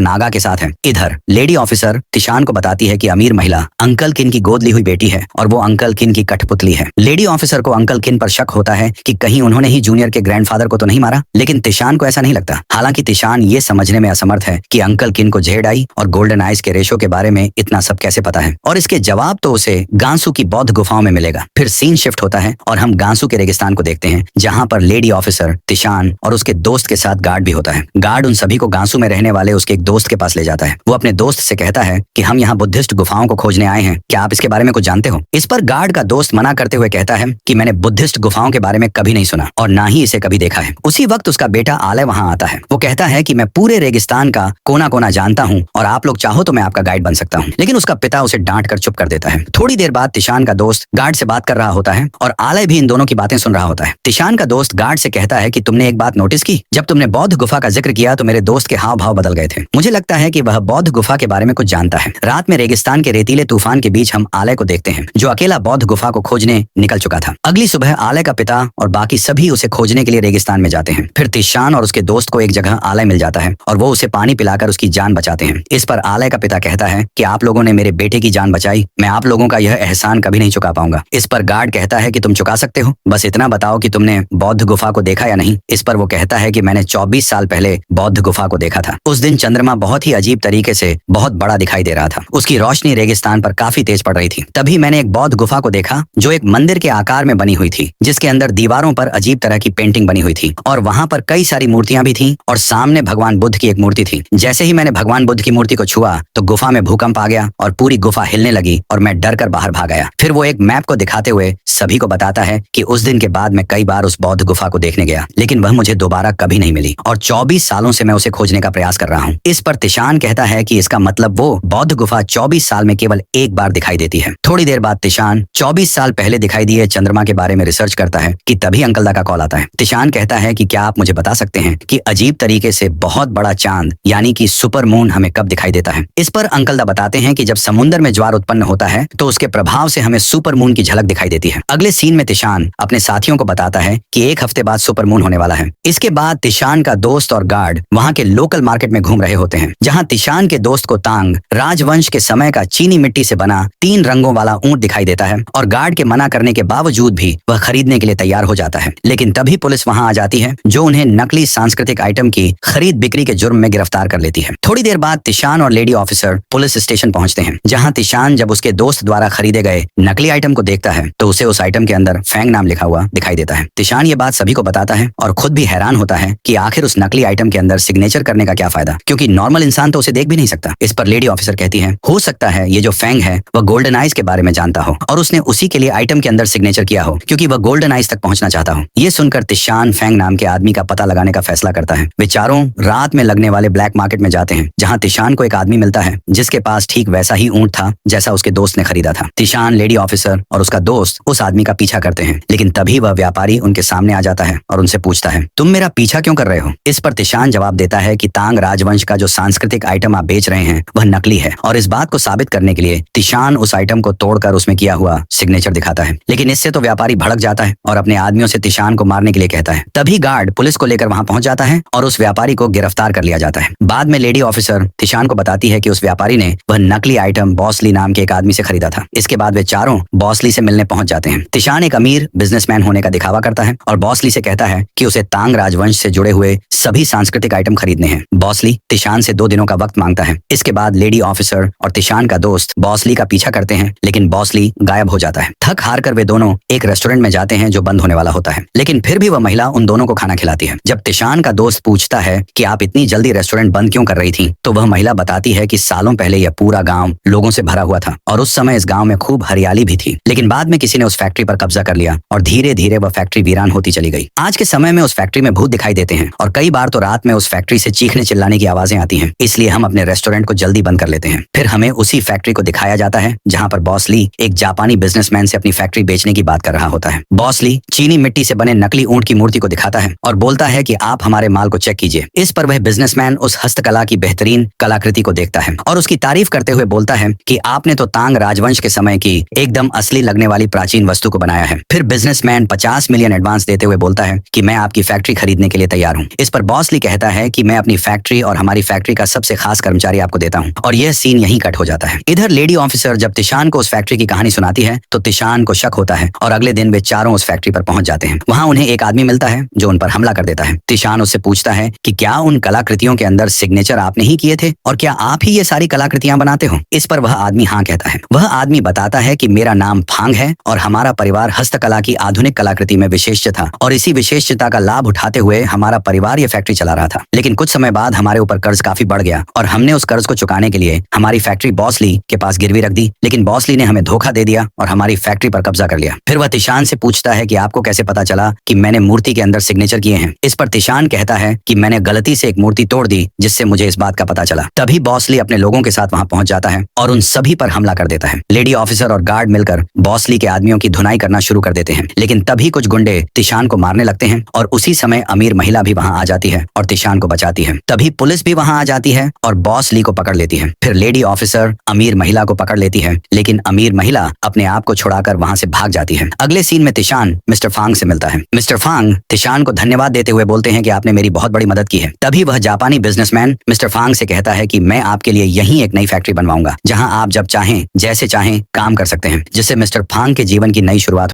हैं। इस पार्ट की शुरुआत में हमें पूरी टीम को दिखाया जाता है जो बौद्ध गुफा की तलाश में रेगिस्तान में आगे बढ़ रहे होते हैं और उन्हें इसी तरह सुबह से शाम हो जाती है। फिर दूसरे दिन उन्हें पता चलता है कि उनका पीने का पानी खत्म होने वाला है। सभी लोग सबसे पहले पानी की तलाश में आगे बढ़ते हैं और फिर थोड़ी दूर जाने के बाद उन्हें एक जलकुंड मिलता है और सभी पानी पीते हैं। तभी हमें दिखाया जाता है कि अमीर महिला का असिस्टेंट उन सबको देख रहा होता है और अमीर महिला को कॉल करके बताता है कि हमारे प्लान के अकॉर्डिंग सबने पानी पी लिया है और सभी थोड़ी देर के लिए बेहोश हो जाएंगे और हम अब बौद्ध गुफा की तलाश में आगे बढ़ रहे हैं। फिर हमें नाइट का सीन दिखाया जाता है जहां पर सबसे पहले तिशान को होश आता है और वह एक एक करके सबको जगाता है। तिशान समझ जाता है कि किसी ने पानी में बेहोशी की दवाई मिलाई है ताकि हम बौद्ध गुफा तक न पहुंच सकें। फिर सभी बौद्ध गुफा की तलाश में आगे बढ़ जाते हैं। इस तरफ अमीर महिला का असिस्टेंट बौद्ध गुफा तक पहुंच गया होता है। कुछ लोगों को बाहर निगरानी पर रखकर बाकी लोगों के साथ वह गुफा के अंदर चला जाता है। थोड़ी देर बाद तिशान और उसकी टीम भी बौद्ध गुफा तक पहुंच गई होती है। यहाँ पर तिशान टीम को 2 हिस्सों में डिवाइड कर देता है, जहां पर एक टीम उनके साथ बौद्ध गुफा के अंदर जाएगी और दूसरी टीम बाहर रुककर निगरानी करेगी। फिर तिशान अपनी टीम को लेकर बौद्ध गुफा के अंदर चला जाता है, जहां आगे जाने के बाद उन्हें बौद्ध गुफा का दरवाजा बंद मिलता है। तिशान अपनी शक्तियों का इस्तेमाल करके दरवाजा खोलता है, लेकिन दरवाजे के खुलते ही अमीर महिला का असिस्टेंट उन्हें चारों तरफ से घेर लेता है। ये देख गार्ड और मिस्टर नागा की असिस्टेंट मिलकर कर असिस्टेंट के आदमियों की धुनाई करने लगते हैं और इसी फाइट के बीच में गार्ड को चोट लग जाती है। तभी असिस्टेंट उन सब पर गन तान देता है और पीछे हटने के लिए कहता है। इसके बाद तिशान और उसकी टीम के पीछे असिस्टेंट की टीम चलने लग जाती है। मौका देखकर मिस्टर नागा की असिस्टेंट बम ब्लास्ट करती है, जिस वजह से असिस्टेंट की टीम दूसरी दिशा में चली जाती है। फिर तिशान और उसकी टीम बौद्ध गुफा के मेन हॉल में आ जाते हैं, जहां तिशान को आर्कियोलॉजिकल टीम से संबंधित फोटोज और डॉक्यूमेंट मिलते हैं और उन्हें पता चलता है कि आर्कियोलॉजिकल टीम यहाँ तक आई थी। इसके बाद तिशान का दोस्त और गार्ड भगवान बुद्ध की मूर्ति को पीछे खिसकाते हैं और ऐसा करते ही नीचे एक तहखाने का दरवाजा खुलता है, जिसके अंदर तिशान को एक नक्शा मिलता है। लेकिन उनकी ये खुशी ज्यादा देर नहीं टिकती, क्योंकि अमीर महिला का असिस्टेंट उन्हें दोबारा घेर लेता है और उनसे नक्शा छीनकर उन्हें गुफा के अंदर बंद करके चला जाता है। हालांकि गुफा में उनकी समाधि बने उसके पहले गार्ड का दोस्त वहां आकर उन्हें बचा लेता है और उनके सामने पूरी गुफा रेत में दफन हो जाती है। इस तरफ अमीर महिला और उसका असिस्टेंट उस नक्शे को समझने की कोशिश कर रहे होते हैं, लेकिन उन्हें कुछ समझ नहीं आता। फिर अमीर महिला फक्वान की कब्र खोजने के लिए 2 टीमें भेजती है। इधर तिशान अपनी गोल्डन आइज की मदद से दोबारा नक्शे को बनाने की कोशिश कर रहा होता है। तभी मिस्टर फैंग उससे मिलने आते हैं। फैंग तिशान को एक प्राचीन वस्तु देकर कहते हैं कि ये हमारी पारिवारिक विरासत है और मेरे पूर्वजों ने मुझे बताया है कि ये अमूल्य खजाना है। क्या आप देखकर बता सकते हैं कि यह अमूल्य खजाना है या नहीं? अपनी गोल्डन आइज की मदद से तिशान को पता चलता है कि यह प्राचीन वस्तु फक्वान से संबंधित है और इससे यह भी पता लगता है कि फक्वान की कब्र अभी कहां दफन है। अब क्योंकि ये वस्तु मिस्टर फैंग की विरासत है, इसका मतलब मिस्टर फैंग फक्वान के वंशज हैं। इस पर मिस्टर फैंग जवाब देते हैं कि हमारे पूर्वजों ने इस प्राचीन वस्तु के साथ एक और बात हमें बताई कि जब भी कोई ऐसा व्यक्ति मिले जिसके पास गोल्डन आइज हो तो यह वस्तु उसे दे दें, क्योंकि वही व्यक्ति इसका वास्तविक हकदार होगा। इसके बाद तिशान सभी को बताता है कि मुझे फक्वान की कब्र का पता चल गया है और फिर चारों लोग फक्वान की कब्र की तरफ आगे बढ़ते हैं। लेकिन अमीर महिला का असिस्टेंट अब भी उनका पीछा करवा रहा होता है। असिस्टेंट सोचता है कि तिशान ने उन्हें नकली नक्शा दिया है और वो तिशान और उसके साथियों को मारकर असली नक्शा हासिल करना चाहता है। वो अमीर महिला को बेहोश करके अपने आदमियों को तिशान और उसकी टीम को मार डालने का आदेश देता है। उसके आदमी तिशान पर हमला कर देते हैं, लेकिन अगले ही पल उन्हें एहसास होता है कि तिशान ने उन्हें चकमा दिया है और असल में वो लोग मिस्टर नागा की असिस्टेंट और उसके लोग होते हैं। इस तरफ तिशान और उसके दोस्त फंक्वान की कब्र तक पहुंच जाते हैं, जहां उन्हें कब्र से पहले 2 घड़ियां दिखती हैं। वहां एक पहेली लिखी होती है, आप प्रकाश और अंधकार के अंतर को कैसे समाप्त कर सकते हैं? चारों समझते हैं कि प्रकाश और अंधकार का मतलब दिन और रात से है और दिन रात दोनों 12-12 घंटे के होते हैं। यहाँ तिशान उस घड़ी की सुई को 2 बार पूरा घुमाकर पहेली सुलझा देता है और गुफा का दरवाजा खुल जाता है। वो सभी गुफा में जाने ही वाले होते हैं कि तभी अमीर महिला वहां आ जाती है। वो तिशान से कहती है कि मेरा असिस्टेंट आप सबको मारना चाहता है। मैं सिर्फ अपने पिता की इच्छा के अनुसार फंक्वान की कब्र तक पहुंचना चाहती थी, लेकिन मेरा असिस्टेंट आपकी जान लेना चाहता है। तभी मिस्टर नागा की असिस्टेंट भी वहां पहुंच जाती है और बताती है कि अमीर महिला सच बोल रही है और ये उसकी कोई चाल नहीं है। इसके बाद वो उसे भी अपनी टीम में शामिल कर लेते हैं और सभी जल्दी से गुफा के अंदर चले जाते हैं। थोड़ी देर बाद सभी गुफा में आगे बढ़ते हुए गुफा के सेंटर तक पहुंच जाते हैं, जहां उन्हें आगे बढ़ने के लिए 8 रास्ते दिखाई देते हैं। तिशान का दोस्त पूछता है कि इनमें से फंक्वान की कब्र तक जाने का रास्ता कौन सा हो सकता है। तिशान अपनी गोल्डन आइज की मदद से रास्ता पता लगाने की कोशिश करता है, लेकिन हैरानी की बात थी कि गुफा के अंदर तिशान की गोल्डन आइज की शक्ति काम नहीं करती और उसकी तबीयत बिगड़ने लगती है। लेडी ऑफिसर कहती है कि जब तिशान के दादाजी फंक्वान की कब्र खोजने आए थे तब उनके पास गोल्डन आइज नहीं थी, इसलिए हमें अपने दिमाग का इस्तेमाल करना होगा। फिर तिशान आगे बढ़ता है और एडवांस मैथमेटिक्स का उपयोग करते हुए फंक्वान की कब्र तक जाने वाले रास्ते का पता लगाने लगता है। वहीं दूसरी तरफ अमीर महिला का असिस्टेंट भी गुफा के दरवाजे तक पहुंच जाता है और अपने आदमियों से कहता है कि दरवाजे को बम से उड़ा दो। अंदर तिशान रास्ता ढूंढ ही रहा होता है कि उन्हें बाहर से धमाके की आवाजें सुनाई देती हैं। ये सुनकर तिशान का दोस्त दौड़ते हुए एक रास्ते में घुस जाता है और थोड़ी देर बाद बाहर आकर कहता है मुझे रास्ता मिल गया है और फिर बाकी सभी एक एक करके उस रास्ते पर चलने लगते हैं। तभी अमीर महिला वहीं रुककर अपने असिस्टेंट को भटकाने का फैसला करती है और असिस्टेंट को लेकर गलत रास्ते की तरफ बढ़ जाती है। उस रास्ते पर आगे बढ़ते ही गुफा में पत्थर गिरने लगते हैं और अमीर महिला अपने असिस्टेंट के साथ वहां फंस जाती है। इस तरफ सभी लोग आगे बढ़ते हैं, जहां लेडी ऑफिसर को गुफा की दीवार पर एक छेद दिखाई देता है और सभी एक एक करके उस छेद के अंदर चले जाते हैं। जब तिशान उस छेद में जाने वाला होता है तभी उसे फंक्वान दिखाई देता है, जो तिशान से कहता है तुम अब किसका इंतजार कर रहे हो, अंदर जाओ, सारे सवालों के जवाब तुम्हें अंदर ही मिल जाएंगे। अंदर जाने पर उन्हें आर्कियोलॉजिकल टीम के सदस्यों के कंकाल दिखाई देते हैं। तिशान को फंक्वान की कब्र मिलती है, जहां ताबूत के ढक्कन पर फंक्वान के जन्म और मृत्यु की तारीख लिखी होती है, जिससे उन्हें पता चलता है कि फंक्वान गोल्डन आइज के साइड इफेक्ट से नहीं मरा था, बल्कि वह 102 साल तक जिया था। फिर तिशान ताबूत की दीवारों पर बनी पेंटिंग को देखता है, जिससे वह फ्लैशबैक में चला जाता है। वहां हमें फंक्वान दिखाया जाता है, जो भागकर अपने सेनापति से कहता है मुझे भूकंप के संकेत मिले हैं, हमें युद्ध रोकना होगा, बहुत बड़ी अनहोनी होने वाली है। इस पर फंक्वान का सेनापति उसे डांटता है। तभी दूसरा सैनिक कहता है आप फंक्वान को माफ करें, ये उसका पहला युद्ध है, हो सकता है कि वह डर गया हो। फिर अगली सुबह फंक्वान एक सैनिक के रूप में दुश्मन देश की सेना से युद्ध करता है और एक एक करके सभी को मार गिराता है। तभी अचानक आसमान से आके गोले गिरने लगते हैं। फिर फंक्वान के ऊपर आसमान से बिजली गिरती है और वह बेहोश हो जाता है। इसके बाद हमें तिशान दिखाया जाता है, जो सभी को बताता है मुझे समझ आ गया कि मुझे गोल्डन आइज कैसे प्राप्त हुई। दरअसल फंक्वान सबसे पहले उल्कापिंड की चपेट में आया और उसके बाद उसे बिजली का झटका लगा। इसका मतलब है कि गोल्डन आइज इन दोनों के कॉम्बिनेशन से फंक्वान को प्राप्त हुई और उसी तरह मेरी आंख में भी छेड़ आई का एक छोटा टुकड़ा लगा और उसके बाद मुझे इलेक्ट्रिक शॉक लगा, जिससे मुझे भी गोल्डन आइज प्राप्त हो गई। इसके बाद हम फिर से फंक्वान को देखते हैं, जिसे पहली बार गोल्डन आइज की शक्ति से अपने घर के बाहर एक पेड़ के नीचे गड़े हुए सोने के टुकड़े दिखाई देते हैं। इस तरह से गरीब फंक्वान गोल्डन आइज की मदद से अमीर बन जाता है, लेकिन एक दिन अचानक उसकी तबीयत बिगड़ने लगती है। वैद्य भी उसकी बीमारी का पता लगाने में नाकाम रहते हैं। फिर हमें तिशान दिखाया जाता है, जो कहता है फंक्वान 102 साल तक जिंदा रहा, यानी हो न हो उसने गोल्डन आइज के साइड इफेक्ट से बचने का रास्ता खोज लिया था। इसके बाद तिशान और उसके साथी गुफा से बाहर निकल आते हैं। बाहर आकर तिशान मिस्टर नागा से कहता है कि गुफा में मरी हुई अमीर महिला का शव निकालने के लिए मदद भेजें। मिस्टर नागा तिशान की मदद करने के लिए मान जाते हैं और बताते हैं मेरे पिताजी की डायरी में मैंने पढ़ा था कि वह यहाँ से निकलकर पास के ही एक बंजर गांव में गए थे, जहां उन्होंने अपने मरे हुए साथियों के लिए एक छोटी सी स्मारक बनाई थी। हो सकता है कि वहां से आपको कुछ और सबूत मिल जाएं। इस पर तिशान उस बंजर गांव की तरफ जाने के लिए तैयार हो जाता है। फिर सीन शिफ्ट होता है, जहां अंकल अंकल किन को अमीर महिला की मौत की खबर मिलती है। इधर हमारे चारों साथी बंजर गांव में पहुंचते हैं, जहां तिशान आर्कियोलॉजिकल टीम से जुड़ी सभी चीजों को वहीं स्मारक के पास गाड़ने का फैसला करता है। जब वह स्मारक के नीचे खुदाई तो उसे वहां एक बॉक्स मिलता है जिसमें एक डायरी होती है। तिशान उस डायरी को पढ़ता है और हम उस दिन का फ्लैशबैक देखते हैं जब आर्कियोलॉजिकल टीम फेंग क्वान की कब्र तक पहुंची थी, जहां तिशान के ग्रैंडफादर और मिस्टर नागा के पिता साथ मिलकर फेंग क्वान की कब्र का ढक्कन हटाते हैं और उन्हें कब्र में से फेंग क्वान का कंकाल और 4 जेडाई मिलती हैं। उसी वक्त मिस्टर नागा के पिता टीचर नागा जनरेटर चलाने की कोशिश करते हैं, लेकिन उन्हें इलेक्ट्रिक शॉक लग जाता है, जिससे गुफा में जोरदार धमाका होता है। उस धमाके में सभी लोग मारे जाते हैं सिवाय तिशान के दादाजी, टीचर नागा और लिटिल माँ के। धमाके की वजह से टीचर नागा की तबीयत बिगड़ने लगती है, इसलिए तिशान के दादाजी और लिटिल माँ टीचर नागा को लेकर उस बंजर गांव में आ जाते हैं, लेकिन वहां पानी नहीं होता। तब टीचर नागा बताते हैं कि इस गांव में पानी मौजूद है और उनकी बताई हुई जगह पर खोदने पर उन्हें पानी मिल जाता है। इसके बाद टीचर नागा एक जगह के बारे में बताते हैं जहां उन्हें सोने के टुकड़े मिलते हैं। यह देखकर तिशान के दादाजी और लिटिल माँ बहुत खुश हो जाते हैं। यहाँ हमें पता चलता है कि टीचर नागा को गोल्डन आइज की शक्तियां प्राप्त हुई हैं, लेकिन लिटिल माँ के मन में लालच जाग जाता है। वह टीचर नागा पर बंदूक तानकर कहता है, ये आंखें मुझे दे दो टीचर नागा। हालांकि तिशान के दादाजी किसी तरह टीचर नागा को लिटिल माँ से बचाकर वहां से भागने में मदद करते हैं, लेकिन लिटिल माँ अभी भी उनके पीछे पड़ा होता है, इसलिए तिशान के दादाजी उसका ध्यान भटकाते हैं और इस मौके का फायदा उठाकर टीचर नागा वहां से भाग जाते हैं। तिशान के दादाजी लिटिल माँ से कहते हैं, तुम्हें ऐसी गलती नहीं करनी चाहिए, तुम अभी सिर्फ 20 साल के हो और तुम्हारे पास पूरी जिंदगी पड़ी है। लिटिल माँ को अपनी बातों में उलझाकर तिशान के दादाजी भी वहां से भाग निकलते हैं। फिर कहानी वर्तमान में आती है, जहां लेडी ऑफिसर बताती है कि इस कहानी से हमें 2 बातें समझ में आती हैं। पहली, तिशान के ग्रैंडफादर और मिस्टर नागा के पिता के बाद लिटिल माँ पहला व्यक्ति था जो गोल्डन आइज के बारे में जानता था। डायरी के अनुसार लिटिल माँ 20 साल का था, यानी आज के समय में उसकी उम्र 60 साल होगी। दूसरी, उस समय उन्हें कुल 4 जेडाई मिली थी। 2 जेडाई अब तक नष्ट हो चुकी हैं। एक जेडाई मिस्टर नागा के पास सुरक्षित है, यानी अब भी एक जेडाई गुम है और हमें यह पता लगाना होगा कि चौथी जेडाई किसके पास है। अगली सुबह तिशान दोबारा फेंग क्वान की गुफा के बाहर आता है। वह अमीर महिला को श्रद्धांजलि देता है और कहता है, मैं जान गया हूँ कि तुमने जो कुछ भी किया वह अंकल किन के कहने पर किया था। तुम कभी मेरा बुरा नहीं चाहती थी, मुझे माफ करना, मैंने तुम्हें गलत समझा। तिशान ये भी समझ जाता है कि गोल्डन आइज के साइड इफेक्ट से बचने का सिर्फ एक ही रास्ता है, उसकी शक्तियों का इस्तेमाल बंद कर देना, क्योंकि गुफा के अंदर तिशान ने बिना गोल्डन आइज की मदद के ही उन 8 रास्तों में से सही रास्ते का पता लगा लिया था। इसलिए बिना गोल्डन आइज के भी हम अपनी जिंदगी में सफल हो सकते हैं। हमारे सपने पूरे करने और सफलता पाने के लिए हमें किसी गोल्डन आइज की जरूरत नहीं है। तिशान को यह बात समझ आ चुकी होती है और अब से वह गोल्डन आइज का इस्तेमाल न करने का फैसला करता है। तिशान अपने साथियों को बताता है कि अब वह कभी गोल्डन आइज का इस्तेमाल नहीं करेगा। सभी तिशान के इस फैसले को मान लेते हैं। सीन शिफ्ट होता है, जहां हॉस्पिटल में हमें अमीर महिला को दिखाया जाता है, जहां मिस्टर नागा उसका ख्याल रख रहे होते हैं। तभी हमें एक फ्लैशबैक दिखाया जाता है जिसमें मिस्टर नागा की असिस्टेंट और उसके आदमी गुफा के अंदर से अमीर महिला को बाहर निकालते हैं और तब उन्हें पता चलता है कि अमीर महिला जिंदा है। फिर अमीर महिला को होश आता है और वह तिशान को याद करती है। इस तरफ पुलिस स्टेशन में जूनियर लेडी ऑफिसर को आर्कियोलॉजिकल टीम के सभी मेंबर्स की लिस्ट देता है। उसे देखने पर ऑफिसर को पता चलता है कि लिटिल माँ आर्कियोलॉजिकल टीम का सदस्य था ही नहीं। दूसरी तरफ तिशान मिस्टर नागा के साथ बैठा होता है। मिस्टर नागा तिशान के दादाजी के शुक्रगुजार होते हैं, क्योंकि उन्हीं की वजह से मिस्टर नागा के पिता लिटिल माँ से बच पाए थे। तभी लेडी ऑफिसर तिशान को कॉल करके बताती है कि लिटिल माँ आर्कियोलॉजिकल टीम का सदस्य नहीं था। इस पर मिस्टर नागा कहते हैं, हम मिलकर लिटिल माँ के बारे में पता लगाएंगे। इस तरफ लेडी ऑफिसर अपने सीनियर को इस केस से जुड़ी सारी बातें बताती है। लिटिल माँ आर्कियोलॉजिकल टीम का हिस्सा नहीं था, फिर भी वह उनके साथ कैसे गया और कुल 4 जेडाई थी, जिनमें से एक जेडाई अब भी गायब है। ये सब सुनकर उसका सीनियर उसे इस केस की सभी पहेलियों को हल करने के लिए सिर्फ 1 हफ्ते की मोहलत देता है। अगर वह ऐसा नहीं कर पाई तो वह यह केस किसी दूसरे ऑफिसर को दे देगा। इधर तिशान अंकल दा से मिलता है और उसे सारी बातें बताता है। वह अंकल दा को आर्कियोलॉजिकल टीम की फोटो दिखाकर कहता है, हो सकता है कि यह फोटो लिटिल माँ ने क्लिक की हो, क्योंकि वह इस फोटो में नहीं है। इस पर अंकल दा कहते हैं, हो सकता है कि लिटिल माँ उस जगह का लोकल हो, आर्कियोलॉजिकल टीम ने गाइड के रूप में लोकल माँ को हायर किया हो। इधर हॉस्पिटल में मिस्टर नागा और अमीर महिला को बात करते हुए दिखाया जाता है। मिस्टर नागा अमीर महिला को एक तस्वीर दिखाते हैं जिसमें वह अपने पिता के साथ अपना जन्मदिन सेलिब्रेट कर रही होती है। ये देखकर वह बहुत खुश हो जाती है। मिस्टर नागा उसे बताते हैं, तुम्हारे पिता और अंकल किन बहुत अच्छे दोस्त थे और एक दिन किसी इन्वेस्टर से मिलने के लिए दोनों बीजिंग आए थे। वहां अंकल किन ने धोखे से तुम्हारे पिता को मार दिया, क्योंकि वह उनके ज्वेलरी बिजनेस को हड़पना चाहता था। अंकल किन ने तुमसे झूठ बोला और पूरी जिंदगी तुम्हें उनका गुलाम बनाकर रखा। मिस्टर नागा कहते हैं, अंकल किन के खिलाफ कोई सबूत न मिलने की वजह से तुम्हें आज तक सच्चाई का पता नहीं चल सका। इधर लेडी ऑफिसर लिटिल माँ की तलाश में फिर से गांसू आ गई होती है और तभी एक आदमी उसे लिटिल माँ के बारे में बताता है। सीन शिफ्ट होता है और हमें तिशान के घर को दिखाया जाता है, जहां लेडी ऑफिसर अपने रिसर्च पेपर तिशान और मिशन नागा को दिखाती है और लिटिल माँ के बारे में बताती है कि जब लिटिल माँ 6 साल का था तो उसकी माँ ने दूसरी शादी कर ली थी और वह अपने सौतेले पिता के साथ गांसू आ गया था। फिर जब आर्कियोलॉजिकल टीम फेंग क्वान की कब्र की खोज के लिए गांसू गई तो वह उनका गाइड बन गया और आर्कियोलॉजिकल टीम के साथ हुई दुर्घटना के कुछ महीनों बाद उसने अखबार में देखा कि जेड रिफाइनरी फैक्ट्री में युवा कर्मचारियों के लिए भर्ती निकली है और लिटिल माँ जेड रिफाइनरी फैक्ट्री में काम करने चला गया और इसके बाद की कोई इन्फॉर्मेशन हमारे पास नहीं है। इधर अमीर महिला पूरी तरह ठीक होकर हॉस्पिटल से निकल जाती है। वो सीधा उस बॉडीगार्ड से मिलती है जो उस दिन उसके साथ था जब उसके पिता की हत्या हुई। वो उस पर गन तान कर उससे सच बोलने के लिए कहती है। इस पर बॉडीगार्ड बताता है कि अंकल किन ने इन्वेस्टर के साथ मिलकर आपके पिता को मारने का प्लान बनाया और फिर अंकल किन ने आपको गोद ले लिया। इसके बाद अमीर महिला चुपके से अंकल किन के घर में घुसकर अपने पिता से संबंधित सबूतों को खोज रही होती है। तभी उसे अपने पिता के साथ खिंचवाई हुई एक फोटो मिलती है। उस फोटो के पीछे कुछ लिखा हुआ है, इसलिए वो पेंसिल से स्क्रैच करके उस फोटो के पीछे लिखे हुए शब्दों को देख लेती है, जिसमें लिखा होता है कि मेरी बच्ची, अगर तुम मेरा यह मैसेज पढ़ रही हो तो इसका मतलब यह है कि मैं इस दुनिया में नहीं हूँ। तुम अंकल किन और ओल्ड माँ से दूर रहना और तुम्हारे पिता तुमसे बहुत प्यार करते हैं। फिर सीन शिफ्ट होता है, जहाँ पुलिस स्टेशन में जूनियर लेडी ऑफिसर को एक तस्वीर दिखाता है, जिसे लेकर वो दोनों अंकल किन के घर पहुंचते हैं और उससे पूछते हैं कि इस तस्वीर में आपके साथ लिटिल माँ क्या कर रहा है, क्या आप उसे जानते हैं और क्या आपको पता है वो इस वक्त कहाँ है। इस पर अंकल किन जवाब देते हैं कि ये लगभग 25 साल पुरानी बात है, जब मैं एक फैक्ट्री के उद्घाटन में गया था और मैं ऐसे न जाने कितने उद्घाटन समारोह में गया हूँ जहाँ पर ना जाने कितने मैनेजर और लीडर मेरे साथ फोटो खिंचवाते हैं, तो मुझे कैसे याद रहेगा। और मैं आपको बताना चाहूंगा कि मैं लिटिल माँ को नहीं जानता और ना ही उसके संपर्क में हूँ। लेडी ऑफिसर के जाने के बाद अंकल किन लिटिल माँ को कॉल करके कहता है कि लेडी ऑफिसर आपकी तलाश में मुंह तक पहुंच गई है। और अंकल किन की ये बातें अमीर महिला भी सुन लेती है। इस तरफ लेडी ऑफिसर का सीनियर उसे लिटिल माँ के बारे में जानकारी देता है कि लिटिल माँ की एक कार दुर्घटना में मौत हो चुकी है और ये रहा उसका डेथ सर्टिफिकेट। लेडी ऑफिसर ये खबर तिशान को देती है, जिसे सुनकर वो हैरान रह जाता है और तुरंत मिस्टर नागा को कॉल करता है। इस तरफ अमीर महिला वेट्रेस के रूप में अंकल किन के लिए खाना लेकर जाती है, जहां अंकल किन लिटिल मान से बात कर रहे होते हैं। अंकल किन कहते हैं कि जेड आई को पाने के लिए अब हमें तिशान की कोई जरूरत नहीं है और अब हमें उसे रास्ते से हटा देना चाहिए। इस पर लिटिल माँ कहते हैं कि इतना उतावलापन सही नहीं, थोड़ा सब्र रखो वरना हमारे के किराए पर पानी फिर जाएगा। फिर लिटिल माँ के जाने के बाद अमीर महिला अंकल किन पर हमला कर देती है, लेकिन उसके बॉडीगार्ड उसे पकड़ लेते हैं। अमीर महिला को जिंदा देखकर अंकल किन हैरान हो जाते हैं और वो अपने असिस्टेंट से अमीर महिला को बंदी बनाने के लिए बोलते हैं। थोड़ी देर बाद तिशान और मिस्टर नागा अंकल किन की कार रोककर उससे अमीर महिला के बारे में पूछते हैं, लेकिन अंकल किन मना करते हुए कहते हैं कि मुझे उसके बारे में कुछ नहीं पता और वहां से चले जाते हैं। उसी वक्त मिस्टर नागा की असिस्टेंट उन्हें बताती है कि उसे अमीर महिला के बारे में पता चल गया है। मिस्टर नागा की असिस्टेंट और गार्ड मिलकर अंकल किन के आदमियों पर हमला करके अमीर महिला को बचा लेते हैं। तभी तिशान मिस्टर नागा के साथ वहां पहुंचता है, जो अमीर महिला को जिंदा देखकर बहुत खुश होता है। अगले सीन में अमीर महिला सबको बताती है कि लिटिल मॉम जिंदा है और नाम बदलकर ओल्ड मॉम बनकर जी रहा है। फिर लेडी ऑफिसर ये खबर अपने डिपार्टमेंट को देती है और घर जाने के लिए निकलती है। तभी तिशान भी उसके पीछे पीछे आता है। वो दोनों बात कर ही रहे होते हैं कि तभी एक कार उन पर हमला कर देती है और तिशान को बचाने के चक्कर में लेडी ऑफिसर घायल हो जाती है। अगले दिन हॉस्पिटल में लेडी ऑफिसर की ऐसी हालत देखकर तिशान को बहुत गुस्सा आता है। वो मिस्टर नागा से कहता है कि हमें अंकल किन से एक सौदा करना चाहिए, जिसमें हम अंकल किन को जेड आई देंगे और उसके बदले में ओल्ड मॉम की जानकारी हासिल करेंगे। लेकिन मिस्टर नागा उसे जेड आई देने से मना करके वहां से चले जाते हैं। अगले सीन में हम गार्ड को देखते हैं जो एक कार पर नजर रखे हुए था और थोड़ी देर बाद मिस्टर नागा की असिस्टेंट उन्हें इन्फॉर्म करती है कि जेड आई को किसी ने चुरा लिया है। हालांकि मिस्टर नागा समझ जाते हैं कि ये काम तिशान का ही है। तिशान और गार्ड अंकल किन से मिलने जाते हैं। फिर तिशान अकेले में अंकल किन से बात करता है और उन्हें कहता है कि मैं आपको जेड आई देने के लिए तैयार हूँ, लेकिन इसके बदले में मुझे ओल्ड माँ चाहिए। इस पर अंकल किन कहते हैं कि तुमने ये कैसे सोच लिया कि मैं जेड आई के बदले तुम्हें ओल्ड माँ का पता बता दूंगा। शायद तुम्हें मेरे और ओल्ड माँ के रिश्ते के बारे में पता नहीं है। उसी समय अमीर महिला और मिस्टर नागा की असिस्टेंट अंकल किन के खिलाफ सबूत ढूंढने के लिए उनके घर के तहखाने में पहुंच जाती है, लेकिन अंकल किन उन्हें सीक्रेट कैमरा से देख लेता है और तिशान से कहता है तुम्हें क्या लगा तुम मुझे नकली जेड आई देने का झांसा दोगे और इस बीच तुम्हारी टीम मेरे घर में घुसकर मेरे खिलाफ सबूत जुटा लेगी, लेकिन मैं ऐसा नहीं होने दूंगा। ये कहकर वो कमरे से बाहर आ जाता है। बाहर आकर वो अपने असिस्टेंट से तिशान को बंदी बनाने के लिए कहते हैं। फिर वो तहखाने में जाकर एक पेन ड्राइव देखते हैं जिसमें उनके सारे काले राज का चिट्ठा है, लेकिन तभी अमीर महिला अंकल किन के गले पर चाकू रखकर उनसे वो पेन ड्राइव ले लेती है और फिर अंकल किन को घर से बाहर ले आती है। लेकिन अंकल किन जब उन्हें तिशान के बारे में बताते हैं कि उन्होंने उसे कैद कर रखा है, तो अमीर महिला उन्हें छोड़ देती है और पेन ड्राइव वापस कर देती है। जैसे ही अंकल किन का असिस्टेंट तिशान और गार्ड को आजाद करता है, तभी लेडी ऑफिसर वहां पहुंचकर अंकल किन पर गन तान देती है, लेकिन अंकल किन का असिस्टेंट वहां आकर उन्हें बचाकर वहां से ले जाता है। अगले सीन में तिशान और मिस्टर नागा को बात करते हुए दिखाया जाता है, जहां तिशान कहता है कि मिस्टर किन अभी तक पुलिस के पकड़ में नहीं आया और मुझे लगता है कि वो जरूर जेड आई को चुराने की कोशिश करेगा। इस बार हम उसे जेड आई को चुराने का प्रयास करने देंगे और इसी कोशिश में मिस्टर किन पकड़ा जाएगा। अगले सीन में अंकल किन का असिस्टेंट जेड आई चुराने के लिए पहुंच जाता है, लेकिन तभी जूनियर को इस बात की भनक लग जाती है और वो लेडी ऑफिसर को इन्फॉर्म करता है। जब असिस्टेंट से लॉकर का लॉक नहीं खुलता तो वह पुलिस के डर से वहां से भाग जाता है और हम देखते हैं कि लेडी ऑफिसर उसका पीछा कर रही है। उसी समय जूनियर जेड आई को देखने के लिए लॉकर खोलता है, लेकिन उसे ये नहीं पता होता कि असिस्टेंट के आदमी अभी भी वहीं मौजूद हैं। वे जूनियर पर हमला कर जेड आई चुरा लेते हैं। इस तरफ अंकल किन जानबूझकर अपने ही असिस्टेंट का एक्सीडेंट करवा देते हैं ताकि उसके खिलाफ कोई भी सबूत पुलिस को न मिले, लेकिन मरने से पहले असिस्टेंट लेडी ऑफिसर को अंकल किन का पता बता देता है। दूसरी तरफ अंकल किन जेड आई की जांच करते हैं और उन्हें पता चलता है कि ये जेड आई नकली है। वो तुरंत ओल्ड माँ को कॉल करके उनसे मदद मांगते हैं। फिर लेडी ऑफिसर अंकल किन को पकड़ने के लिए असिस्टेंट द्वारा बताए गए ठिकाने पर पहुंचती है, जहां उसे पता चलता है कि अंकल किन अपने सभी आदमियों को मारकर वहां से भाग गया है। अगली सुबह अंकल किन तिशान को कॉल करके कहते हैं कि अगर तुम अंकल दा को जिंदा देखना चाहते हो तो तुम्हें अपने ग्रैंडफादर की डायरी लेकर मेरे पास आना होगा और याद रहे तुम्हें अकेले आना होगा। थोड़ी देर बाद तिशान एक बड़ी फैक्ट्री में आता है। तिशान अंकल किन को डायरी दे देता है। तभी लेडी ऑफिसर अपनी पुलिस फोर्स के साथ वहां पहुंच जाती है और अंकल किन पर गन तान देती है। यहाँ अंकल किन तिशान पर गोली चलाने की कोशिश करता है, लेकिन अंकल दा उसके सामने आ जाते हैं और तभी लेडी ऑफिसर अंकल किन को गोली मार देती है। अगले सीन में हम अमीर महिला को देखते हैं जो अंकल किन की मौत से बहुत दुखी होती है।